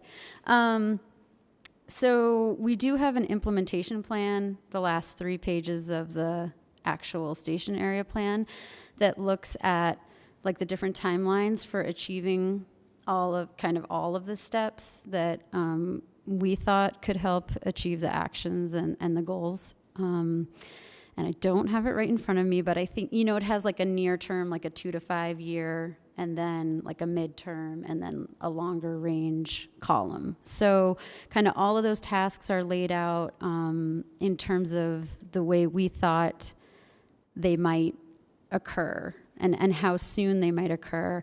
Are you basing on how they would occur on the city initiating these parts, or by waiting for development to happen Others, and then city partners with it, or?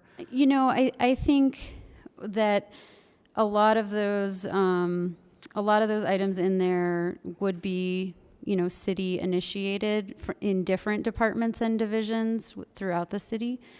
And I just don't know how common it is to have like actual timelines in these plans, because it seems like typically, you guys know a lot better than I do, but typically these plans sort of lay out the framework for the way an area will develop, but it doesn't seem to me in the ones that I've reviewed that it necessarily says like on this day we're going to do this and on this year we're going to do this. That it's more of like a guiding document. Quickly find what you're referencing, because in these 193 pages. Yeah, but there's probably a lot of attachments. Yeah. Is the so it's not? I guess I'm not asking like, okay, by this date we do this, by this date we do this, but have you identified like the low-hanging fruit that you feel like you could accomplish sooner? So there's two ways to approach it, right? Your low-hanging fruit, what you can accomplish easier, what will take longer because it's more complex, versus, and I've just lost my train of thought, but versus like your priorities. Like, all right, this one might be more complex, but it's really important. Right. How are you going to balance those out? Yeah, and sorry, I don't know if you want to try to jump in, but I do think in terms of low-hanging fruit, we have started to look at that, especially in terms of the transportation. For instance, like trying to get crosswalks adjacent to the tracks lines itself was something that a lot of people talked about, and that you can witness people doing anyway. Without there being a crosswalk there, people will just cross. So that's something that we've already put through the CIP application process and received funding for and are moving forward with as a safety improvement for the area. And so I guess in terms of things that are funded now, we are working towards getting funding from the city to be able to implement some of the things that are the low-hanging fruit right now. Okay. Any other questions or comments from commissioners? And Yeah, I had a Adrian quick question. found that timeline bit is on page 61 and 62. Oh, Yeah. good. Thanks. A quick question about the comment that was made about building heights. Can you talk to us a little bit about that? Why did we limit at 3, if across the streets 5 to 7, and so forth? So the reasoning behind the Jefferson Park mixed-use area building height recommendations on the future land use map, they were based, one, on the different zoning districts that we found on our zoning map on 200 West and West Temple versus the Avenue Streets. I think that there was 1 or 2 parcels that were zoned RMU on Goltz Avenue, but then the rest were RMF 35. It is, I wouldn't say it's a down zone at all. I would say that it's in line with the zoning district along Jefferson Street and the avenues, allowing between 2 and 3 building stories. The RMF 35 allows for a building height of 35 feet, so approximately 3 stories. And then the 200 West and West Temple, because they're higher trafficked areas with more of a mixed zoning designation right now, the increase in building height would be more similar to RMU. I was just mainly curious because if our goal is to create as much residential as possible, I was wondering why we're limiting the building heights instead of just allowing it to be 5 or 6 stories high. The issue in the Jefferson Park area is also one of, similar to Paxton Avenue, the lot sizes are pretty small and they're individually owned. So you would be, the rationale behind the decision was you could see a few of the properties consolidating and rezoning, but, a parcel that's 4,000 square feet trying to get additional building height over 3 feet would, it could look awkward. Got it. Thank you. I have a similar question for the Main Street. had been rereading this. It's a pretty good dense document, but one of the things was the medium density in that area. I wonder if medium density is enough for the main street, because if you want walkability, you really need more people. And I think the transition to Main Street that's happening now is a great transition. I'm just curious as to why that would be medium density versus a heavier density, seeing as how there's so many kind of broken teeth along Main Street, and to be able to create those walkable spaces, starting to fill that in, I think would be beneficial. So I just wanted to know that.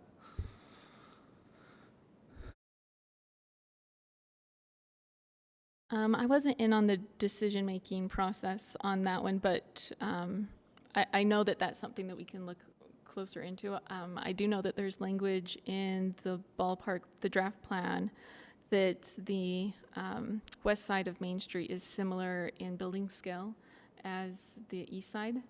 But I can't speak to why that medium density designation was made, but that's something that we can look more into. I think it'd be just something to look at, because if you really want to activate that, I think you need a little more density, and it's a main street, so I feel like when you go to other cities and these small towns, the main streets are usually dead because there's not enough people. And so I would love our main street to be more active, and I think bringing more people into that main street is how you do that. So yeah, I would love it if you guys could look into that a little bit more and maybe leave some flexibility for future growth. Maybe it starts as medium density, but there's a way to transition it somehow in the future. It'd be ideal if we did it now, but just a comment. Okay. Any other comments or discussion? Nan, what about the comment from the community council to delay recommending or moving to city council so they have more opportunity to review the plan?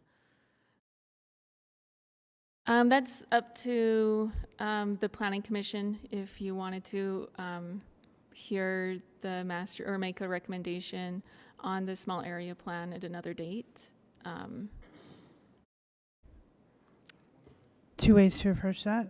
One is a time extension for the 4 items that were mentioned. Prioritizing green space, development guidance to increase pedestrian. So let's just see if you feel like they've been addressed in this. To increase pedestrian movement safety, preserving alleyways, increase owner-occupied residence.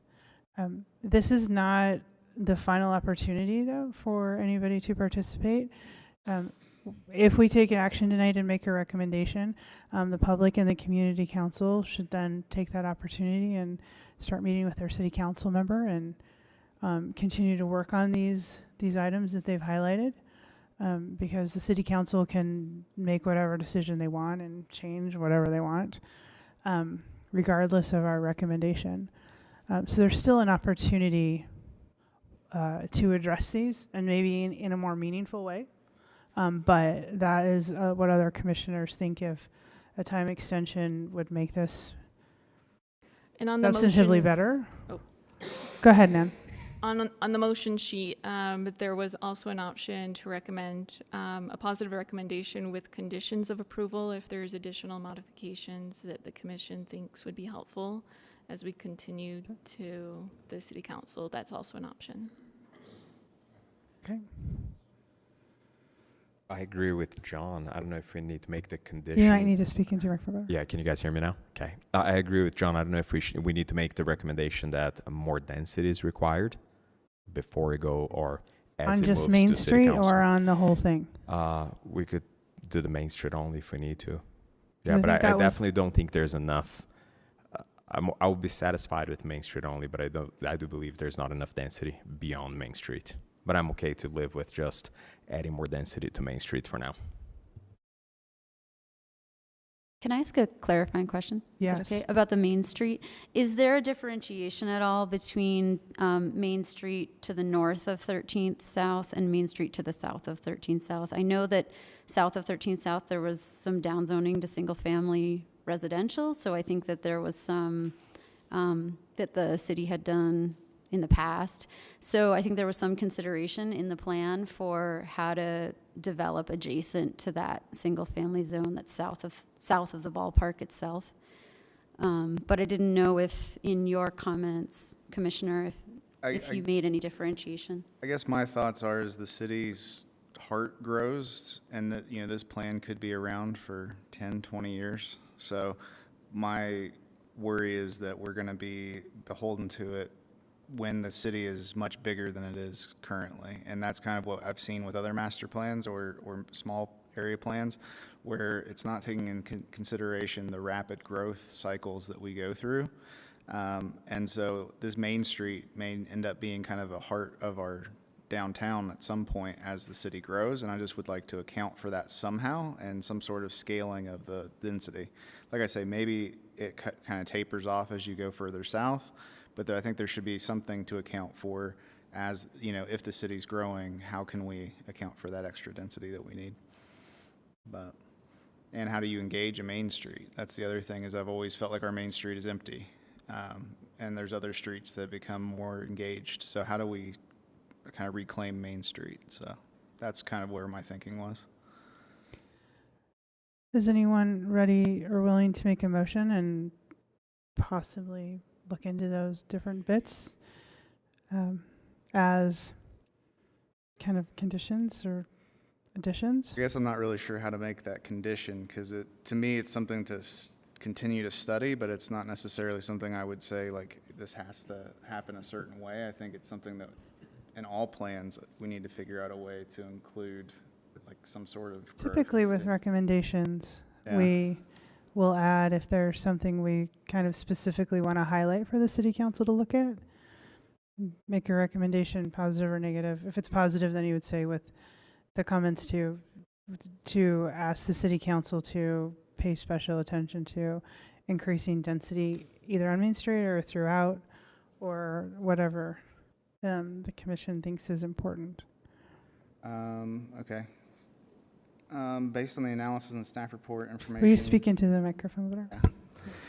Based on the analysis and the staff report, the information presented, and the input received during the public hearing, I move that the Planning Commission forward a positive recommendation for the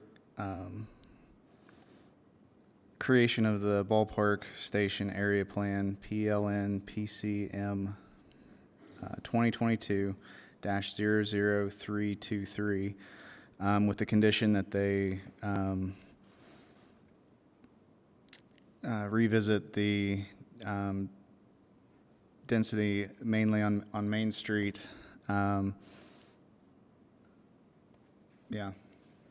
To revisit the density on Main Street.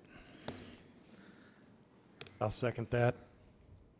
Okay, I have a motion from John and a second from Mike. Any discussion? Can I make a quick recommendation that it specify a little bit more about the density on Main Street? You know, if you're looking at wanting the city council to look at increasing the density. Yeah, increasing the density and having a plan. Okay, yeah. I would just say to, how should I word that? To look at increasing density along Main Street. Yeah, just to look at increasing density along Main Street would be my recommendation. Okay, so we have a motion from John, a second from Mike. Any discussion to this motion? All right, then let's go ahead and take a vote. Adrian? Yes. Andreas? I'll vote yes. Rick? Yes. Maureen? Yes. Levi? Yes. John? Yes. Amy? Yes. Mike? Yes. And I will also vote yes. So that passes unanimously. Thank you both, Susan and Nan. I appreciate it. Thank you. Is the commission okay to power through the last public item so that people that are still here can then leave while we still have to stay? But instead of delaying them for another break, are you guys okay? All right, let's move on to the last public hearing item. It's the Moderate Income Housing Plan, Growing SLC Implementation Plan Amendment. And I don't see any case number referencing it, so we'll just move on. The staff tonight for this is Rudy Mathis. Did I say your last name right? Yes, you did. Ooh, okay. I don't know how to do this. How do I get to my presentation? Sorry. I don't know how to do it either. Casey and/or Wayne, can you help him? You're asking the wrong person.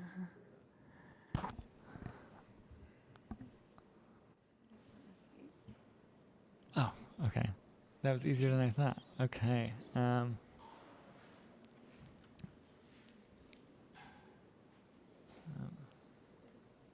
Well, here, let me do this. Okay, while this is loading, thank you for having me. I'm Rudy Mathis. I'm with the Department of Community and Neighborhoods. You might need to speak up, Rudy. Sorry, I'm There, Rudy much Mathis better. with the Department of Community and Neighborhoods, and not a planner. So, forgive me if I'm not using the right terminologies.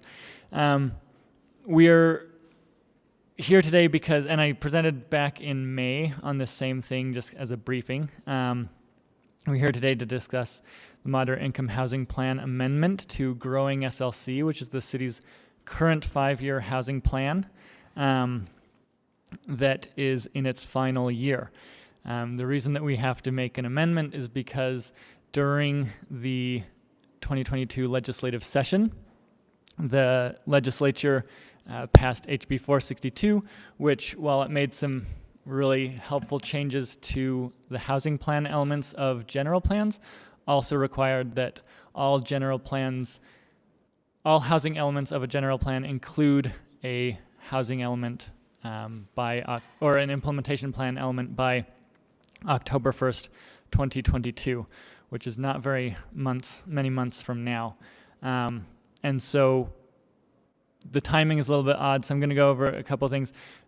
Today I'm going to be talking about the Growing SLC amendment, which is the implementation plan for an existing plan. At the same time that we're going through this process, I'm project managing the new housing plan, since our current one is expiring, called Housing SLC. Going to do a little plug. Tomorrow we're having our launch party at the International Peace Gardens.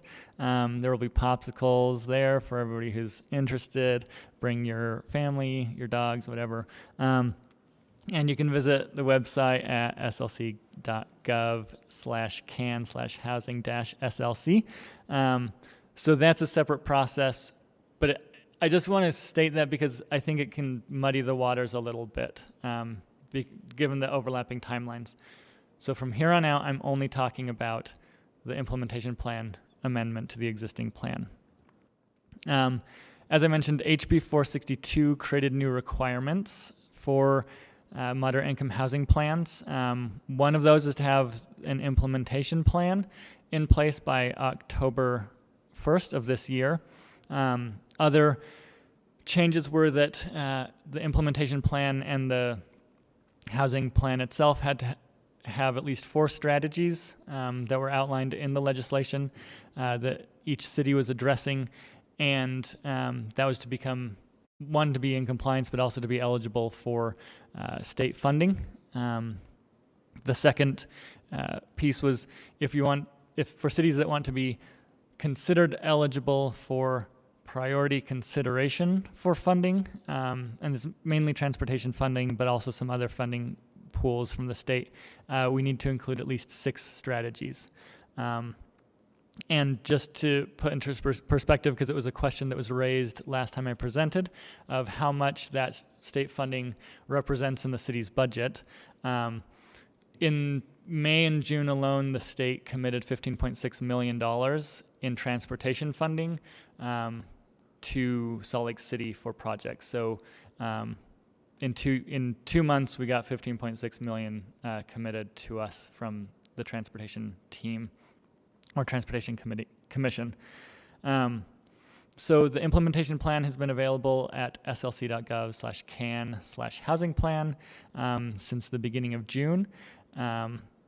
I briefed the Planning Commission on May 25th. The public engagement kicked off, and now I'm here.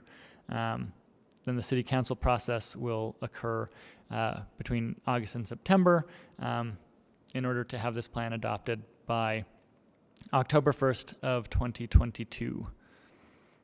The Growing SLC implementation plan includes a number of things. Some of them are programs, some of them are funding options that for instance, the housing stability team implements. Some are items that the RDA implements. Some are items that are zoning changes that this body has heard before. So nothing on this is anything new. And I want to state that any action or recommendation today does not make anything go into effect immediately. Just want to state that. So, and one of the items was simply, we kind of get a checkbox because the mayor and the council approved $20.1 million towards affordable housing and it hasn't been allocated yet, but, and I'll speak to that in just a moment about public comments. But these items, while we only have to have 6 to be eligible for priority consideration, we have chosen to implement 12, and partly that's because some things count for multiple items. And so it makes sense to do that. We also wanted to give ourselves a little bit of a buffer in case anything didn't happen. We would still be able to fall back on 6 that kind of we could get done. In doing this, and last time I presented to this body, I mentioned that I was going to be talking with council staff. I have since talked with council staff before this went out to public to ensure that they felt comfortable with the list that was in the implementation plan as well. And council staff, we talked through some things, we got rid of some items and made sure that other things were kept in. Through the public engagement period, I received 2 comments through our online portal and a couple of emails, which you should have received in your Dropbox. And one of those comments was focusing on kind of the need to address deeply affordable housing. The mayor's her dedication of $20.1 million is meant to target that, at least a portion of that, to target that deeply affordable housing that we're so short of. And so that's one way that we're addressing it, as well as housing stability is addressing those issues as well for kind of rapid rehousing and transitional housing, as well as permanent supportive housing. So that's one thing. And then the email comments that I received were kind of addressed a little bit more towards a new housing plan in terms of the scope of them, given that this implementation plan is on a sunsetting housing plan, and the things proposed would be better addressed in a new housing plan. So just wanted to mention those comments as well. And with that, we've all been here a while. I'm willing to take questions. Okay, thank you, Rudy. Commissioners, any questions for Rudy? Okay, we'll go ahead and open the public comment period and hold tight. So we will start. Judy, are you going to be representing the community council or just yourself? Okay, then we'll start with Judy Short.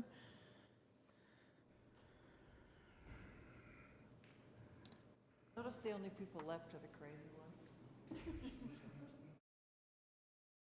I did notice that. Takes one to know one. Start us off. Okay, you currently have a number of housing-related plans or text amendments being written, waiting for approval of the Planning Commission and the City Council. They are the ADU overhaul, zoning regulations for homeless resource centers, affordable housing overlay, which is now the affordable housing incentives, which is a much sexier title. You're also working on shared housing, off-street parking, downtown building height study, renter's choice plan. I probably forgot about 5. That's my Judy, you want to Utah man. pause for a second? And the thriving in place study. Judy, pause. Okay, we're good. Okay. You done? I couldn't get diverted from the fight song. So. Sorry. All right, And the I paused your time. Go ahead again. Thriving in place study, gentrification. We heard the consultants last week say Salt Lake City's in the worst shape than any other city in the country that he's seen for having enough housing. And they made it sound like we weren't going to have any quick fix options. Tonight you heard the ballpark station plan and the 5-year update for growing Salt Lake. So we're planning like crazy. This is a lot to be working on. As some of us have noticed, there's a lot to be fixed in a number of the drafts that are soon to come before you, like the tweaks you were making to the 2 you talked about tonight. How are you going to get all this complete by October 1st and make sure the plans are consistent one to another? The penalty for noncompliance is Salt Lake would not be eligible for state funding. Is that just for housing, or would we be ineligible for anything the state now pays for? It's not clear to me. I'm going to talk about the elephant in the room again. There is virtually no enforcement in this city. You pretend there is, but those found guilty just pay their fines and go about their business. And not a single penny was put in the 2023 budget for expansion of the enforcement you now say you're doing. How will you ever know if any of this is working? You need a robust enforcement system with healthy fines that really hurt the pocketbook, That's so time, people Judy. start paying attention. I have to make a point of what Rudy said, the $2.1 million. A developer that I know well tells me it's costing now between $200,000 and $300,000 per apartment unit. So this money might cover 100 units. Doesn't go very far. Thanks, Judy. Thank you. Next up, we have Cindy Cromer. Oh, thank goodness I got the glasses. I want to make 2 points very clear. First, I do not believe that the notification requirement has been met. I do not blame the city. I think the intent was to actually exceed the requirements. By using a different list, the mailing did not reach all of the recognized community organizations as required by the ordinance. I did not receive a notification on behalf of Central City. I would have if the regular list had been used. I have found recognized community organizations without notice in Districts 1, 6, and 7, in addition to Districts 4. Some community organizations did receive the notification on June 6th and didn't recognize the significance. I was at your work session in May, and I began immediately to set up an appointment with the staff in Cannes. There is no way that I would not have recognized the notice on 6/6 when I had been working for weeks to get an appointment, which happened on June 13th. In a hasty survey of community council chairs over the holiday weekend, all of them received the notice on July the 22nd using the list from the planning division.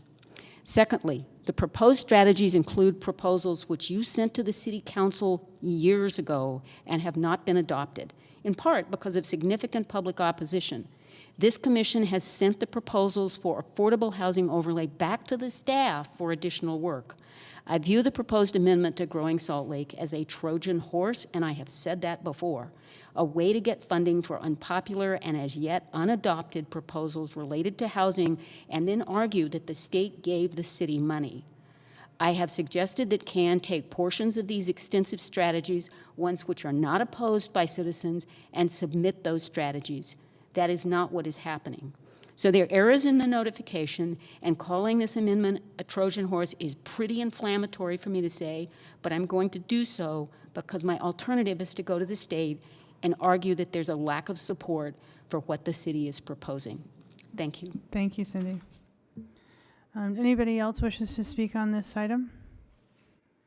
All right, any email comments? Wayne and Casey? All right. With that, I'll close the public comment period and bring it back to the commission. Rudy, did you want to address anything that you heard? I do just want to speak to the funding. The state funding is contingent upon this plan is actually not for housing. It's for transportation primarily. There's also state ARPA, American Rescue Plan Act funding in place. But the funding that we receive from the state does not go directly to housing. It goes to other things. The reason is that in order to incentivize housing in parts of the state, you need to not use housing dollars, you need to use transportation dollars. And so the state, to help get other communities to also participate in building affordable housing, put transportation funding on the line to get them kind of to go along with things. And then also want to speak to the 20.1 million that was dedicated by council. And while that's a significant sum of money, to the point it is very expensive to build. And so in the future housing plan, we hope to kind of figure out a more dedicated and larger funding source. But in the meantime, that 20.1 million is significant and will, if leveraged properly, can build more than just a couple hundred units. Okay. I have a question for Wayne. So is the notification process to notice like all community organizations, is that only applicable to planning? Since this isn't a planning originating proposal? Yeah, sorry, I've got this one. Okay. It's my understanding that there was an attempt made to follow the early notification process, even though it may not have been required in this case, because this is not itself per se a master plan. This is an effort towards meeting a statutory, I don't know if I'd call it a requirement. We are supposed to have a moderate income housing plan. There are incentives for complying with this, but this is just sort of the first step in ultimately amending the master plan to include these elements, which the deadline for that I think is December of 25. But this is sort of just identifying what our strategies are at this point. Okay, so it's not. And our code requires the early notification for master plan amendments. So and Understood. there was no bad intent here. I understand the frustration, Cindy, for sure. But we think that we're okay here. Okay. As unfortunate as that was. Hi, Madam Chair, if I may. Yes, what's your, just state your name for the record. Tammy Hunsaker, the Deputy Director of Community and Neighborhoods. And Paul is correct, there was no ill intent here. And we really value and want to include the community in these discussions. This is an implementation plan, and there is a broad menu of different policies that the Council and the Planning Commission can select to move forward. So our intent was to include as many choices for you as possible and to set us up to be able to adopt as many as possible.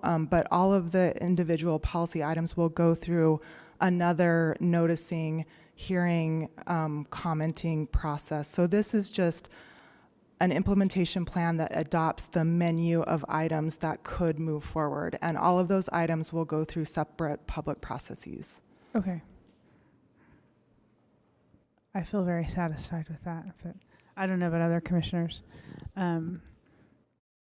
Any other comments or questions? Andreas? I have a comment, I guess, regarding our last two comments. I don't know if this is the venue to address this particular question, but what's the, I guess, funding, or what's the leverage we have as far as enforcing? The city's growing and it's getting quite large, and some very valid points were brought up. How or in what way or with what funding can enforcing be addressed? I don't know if that's something that you guys would use from the transportation, or maybe there's some other source. I know this is a very difficult question for everybody, but it's something that should be brought up, I think, somewhere. I don't know that enforcement is like this in this scope, in this realm. It's an important one, you're right, but I don't know that it feels to me that it falls outside of that. But you may have other thoughts. Well, the legislation does outline the different types of, they provide essentially a menu from which municipalities can select from, and I'm not sure if enforcement is on that menu. We could look into that. Yeah, I don't believe it is. We can look further into that, but it's primarily focused on increasing housing stock as opposed to the enforcement side. We acknowledge, though, it is a valuable conversation that needs to continue. Yeah, and that's basically my main, just to get the conversation into the scope. Perhaps we would look into how that might fit into that menu, or if it doesn't, or if it does. Okay, this is a legislative item, so we'd be making a recommendation to the city council, and we may want to add, like we did in the last one, an additional thought to look into the enforcement side of things.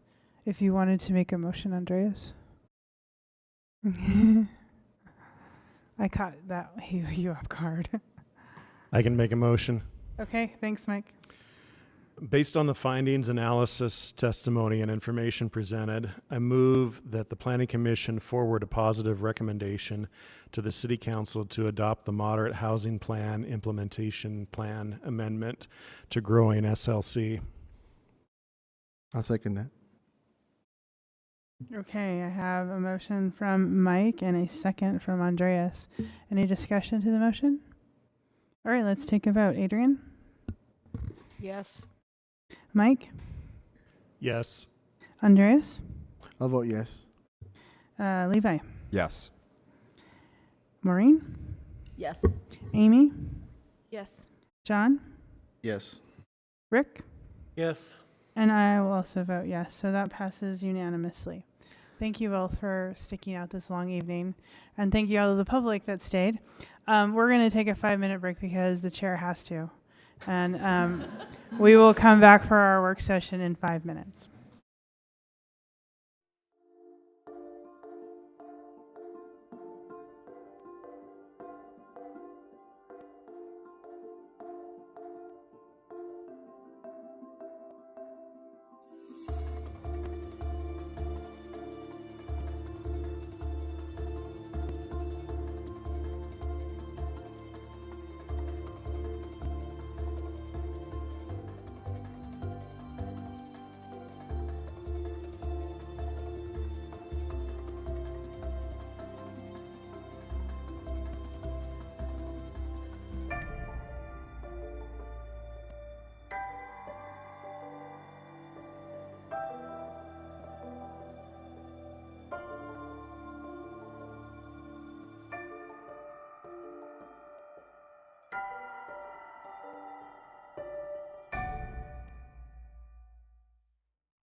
reconvene for our last item, which is a work session item.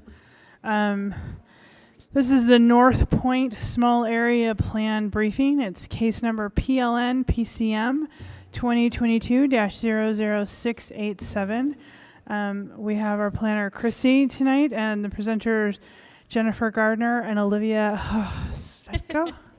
Yes. That was pretty good. What? It's missing a few vowels in there. It's late. It's, No.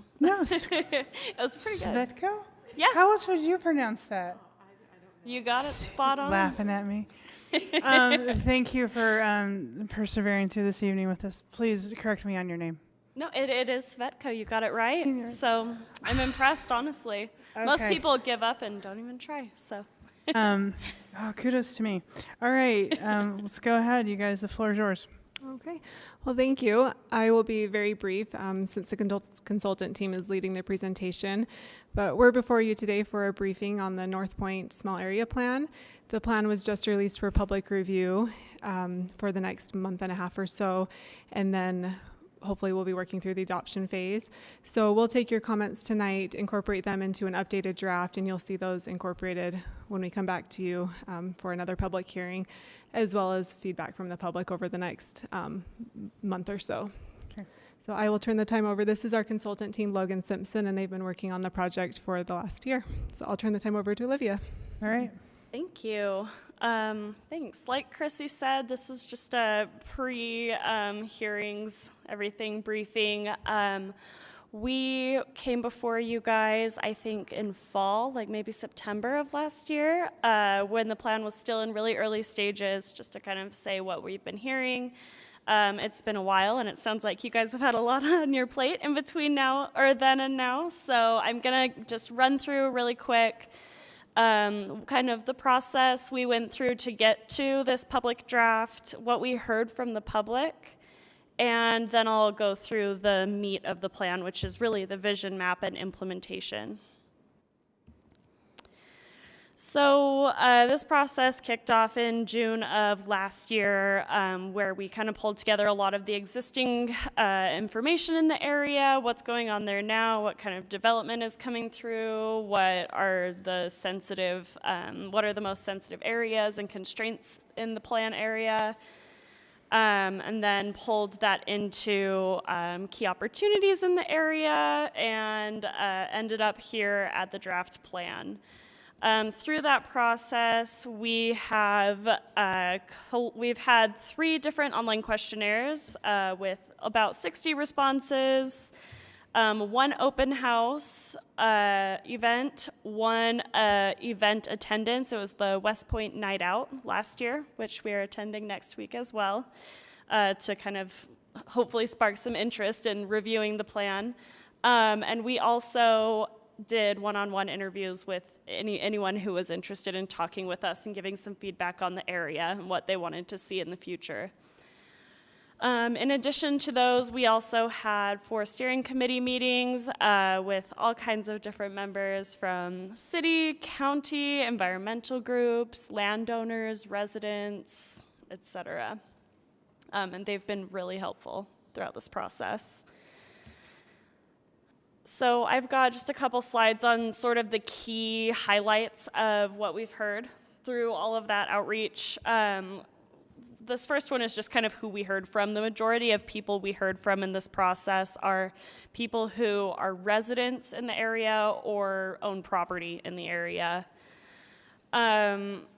I thought that this one here was kind of interesting. It's a pretty even split on those people who live and own property in the area, of people who are really interested in commercial or in just future development at all, and then the other half is very not interested. So kind of a divided group on input there. Some of the things that people were sure on and kind of together on really is that conservation of the habitat and sensitive ecosystems out in this area.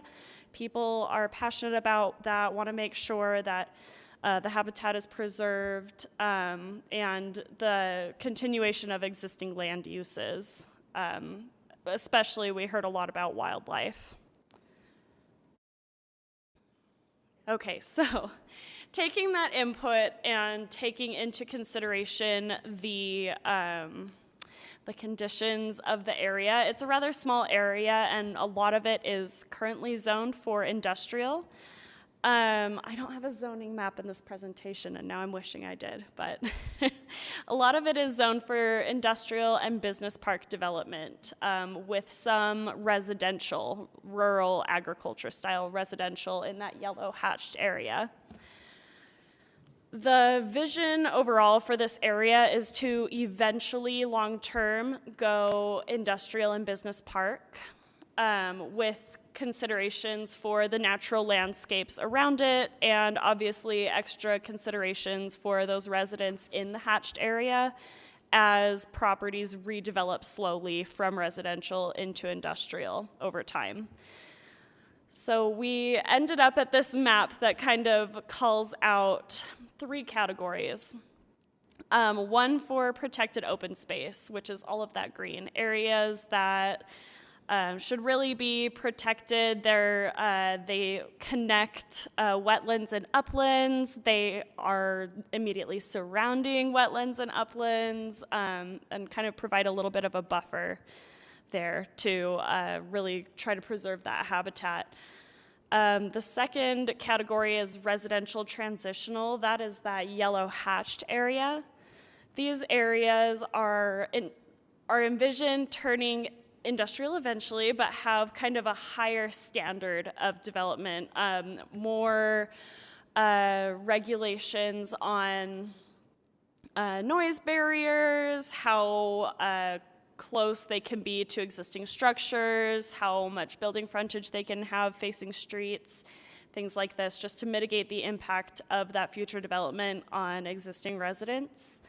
And then the rest of this area where it is gray is business park industrial. So rather than a traditional future land use map for this plan, since the area was seen kind of turning largely industrial, the intent is to have some standards, basically tiers of standards in place as the area turns industrial. So I pulled just a few of the key design standards. There is a whole chapter on it, so I won't, I will not at 10 o'clock here read you the whole chapter, I promise. But some of the important ones that really reflect what we heard from the public are maintaining a buffer from sensitive wetlands and uplands, also making sure we're not cutting off those uplands from the wetlands because it's important to the ecosystem as a whole to keep those connected. Putting a maximum building frontage along 2200 West, that's where a lot of the residents live. So breaking up the building frontage along that helps soften that visual impact a bit. Also to soften that visual impact, requiring natural building materials. Let's see, requiring native landscaping and stormwater management, disallowing any kind of fertilizers and things like that that can leach into the ground and affect the wetlands negatively, and allowing the clustering of buildings in the BP and M1 zones to put the buildings, to kind of pull the buildings further away from sensitive open space, like you can see in this graphic here, allowing these buildings to be a little bit closer together in favor of preserving a more connected habitat and open space. Okay, so implementation. Really, we broke our implementation items into 3 categories. The first one is services and infrastructure. One of the things we heard the most about is 2200 West. So we have one of our critical path items, so most important action items for this area is evaluating funding solutions to redesign and construct 2200 West. One of our appendices, I believe it's Appendix D, yes, contains a full financial analysis outlining all of these bulleted funding solutions and pulling in some of the tax information to talk about the feasibility of those. We wanted to kind of leave that open for discussion just as things start developing and proposals come through to decide what the best funding solution is to redevelop that road. Another big one is evaluating the feasibility of acquiring sensitive lands as city-owned open space. We also have a section, it is chapter 3 of this document. No, it's chapter 4 of this document that calls out different tools available for cities to preserve open space. We had a big open house about those tools as well, so it includes a lot of the public feedback we heard and levels of support from the public on each tool. And lastly is adopting development code updates. So this document does call out design standards for each of those levels on our vision map. Design standards geared towards protecting what's most important in each of those tiers. We're suggesting we codify those, and we have a few updates to the M1 and BP districts as well that will make that will allow a little more flexibility in those zones to protect the environment around them and to mitigate the impact to wildlife and to residents, such as allowing buildings to cluster or considering a reduction in the minimum lot size or vegetation requirements. So in addition to those three, which are the top three on this table, we have prohibiting new development facing 3200 West and restricting through traffic. That road is the very westernmost border of our project area. It's currently a dirt road, and it sort of functionally serves as a barrier between human activity and kind of fenced off grazing and wetland. And this is, I think, any proposed development along that road is already doing this. Is that right? Requiring new development in the area to obtain an environmental impact study. Requiring and maintaining that buffer of at least 100 feet between wetlands and any site development. Supporting the development of a new north-south collector road within the planned area to mitigate traffic impacts to 2200 West. Coordinating with Salt Lake County to provide efficient police and fire services in the area. This is a big one we heard from residents since the project area kind of crosses over city and county boundaries. Incorporating pedestrian and bike paths into new development within the plan area and along 2200 West. We heard a lot about residents using this often as a bike area and to get to, is it Legacy that they get to, I think, is right up there. They're frequently using this, and as new employment opportunities come in, a bike and pedestrian connection will be crucial. And supporting the annexation of contiguous parcels within the planned area.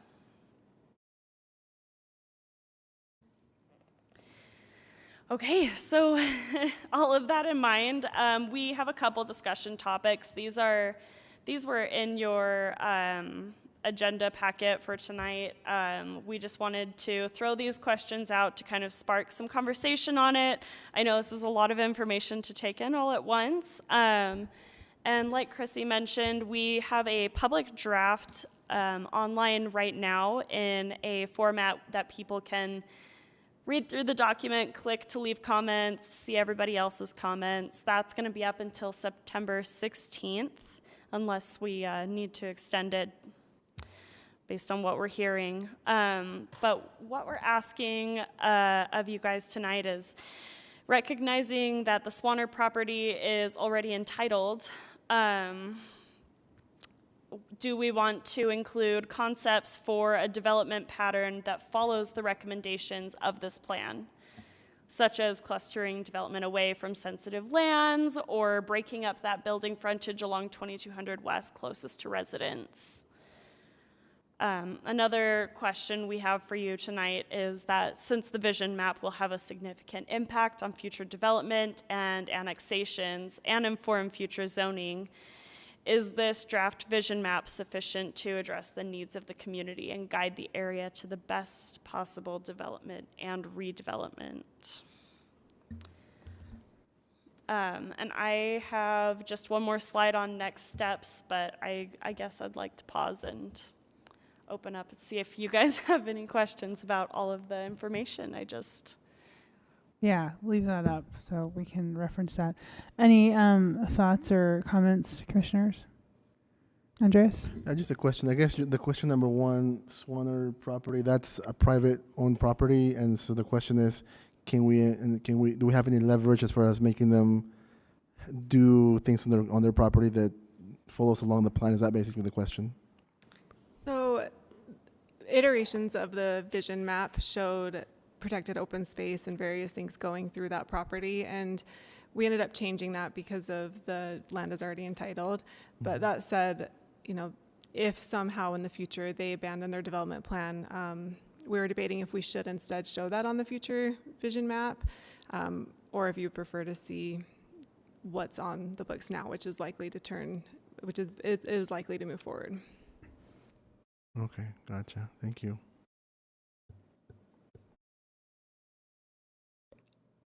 Anybody else? I would just say that in recognition of item number 1, I definitely think that we should be envisioning it as the clustering away from sensitive land, streets, etc. That's very appropriate. You know, my 2 cents on the vision map part is I've always felt that the emphasis on industrial, manufacturing, and business park out in this area is just not incompatible. And I'm wondering if we're looking at, with the annexation that you reference in the plan or in the document, to go into North Salt Lake because we didn't allow, certain developments near the airport and whatnot.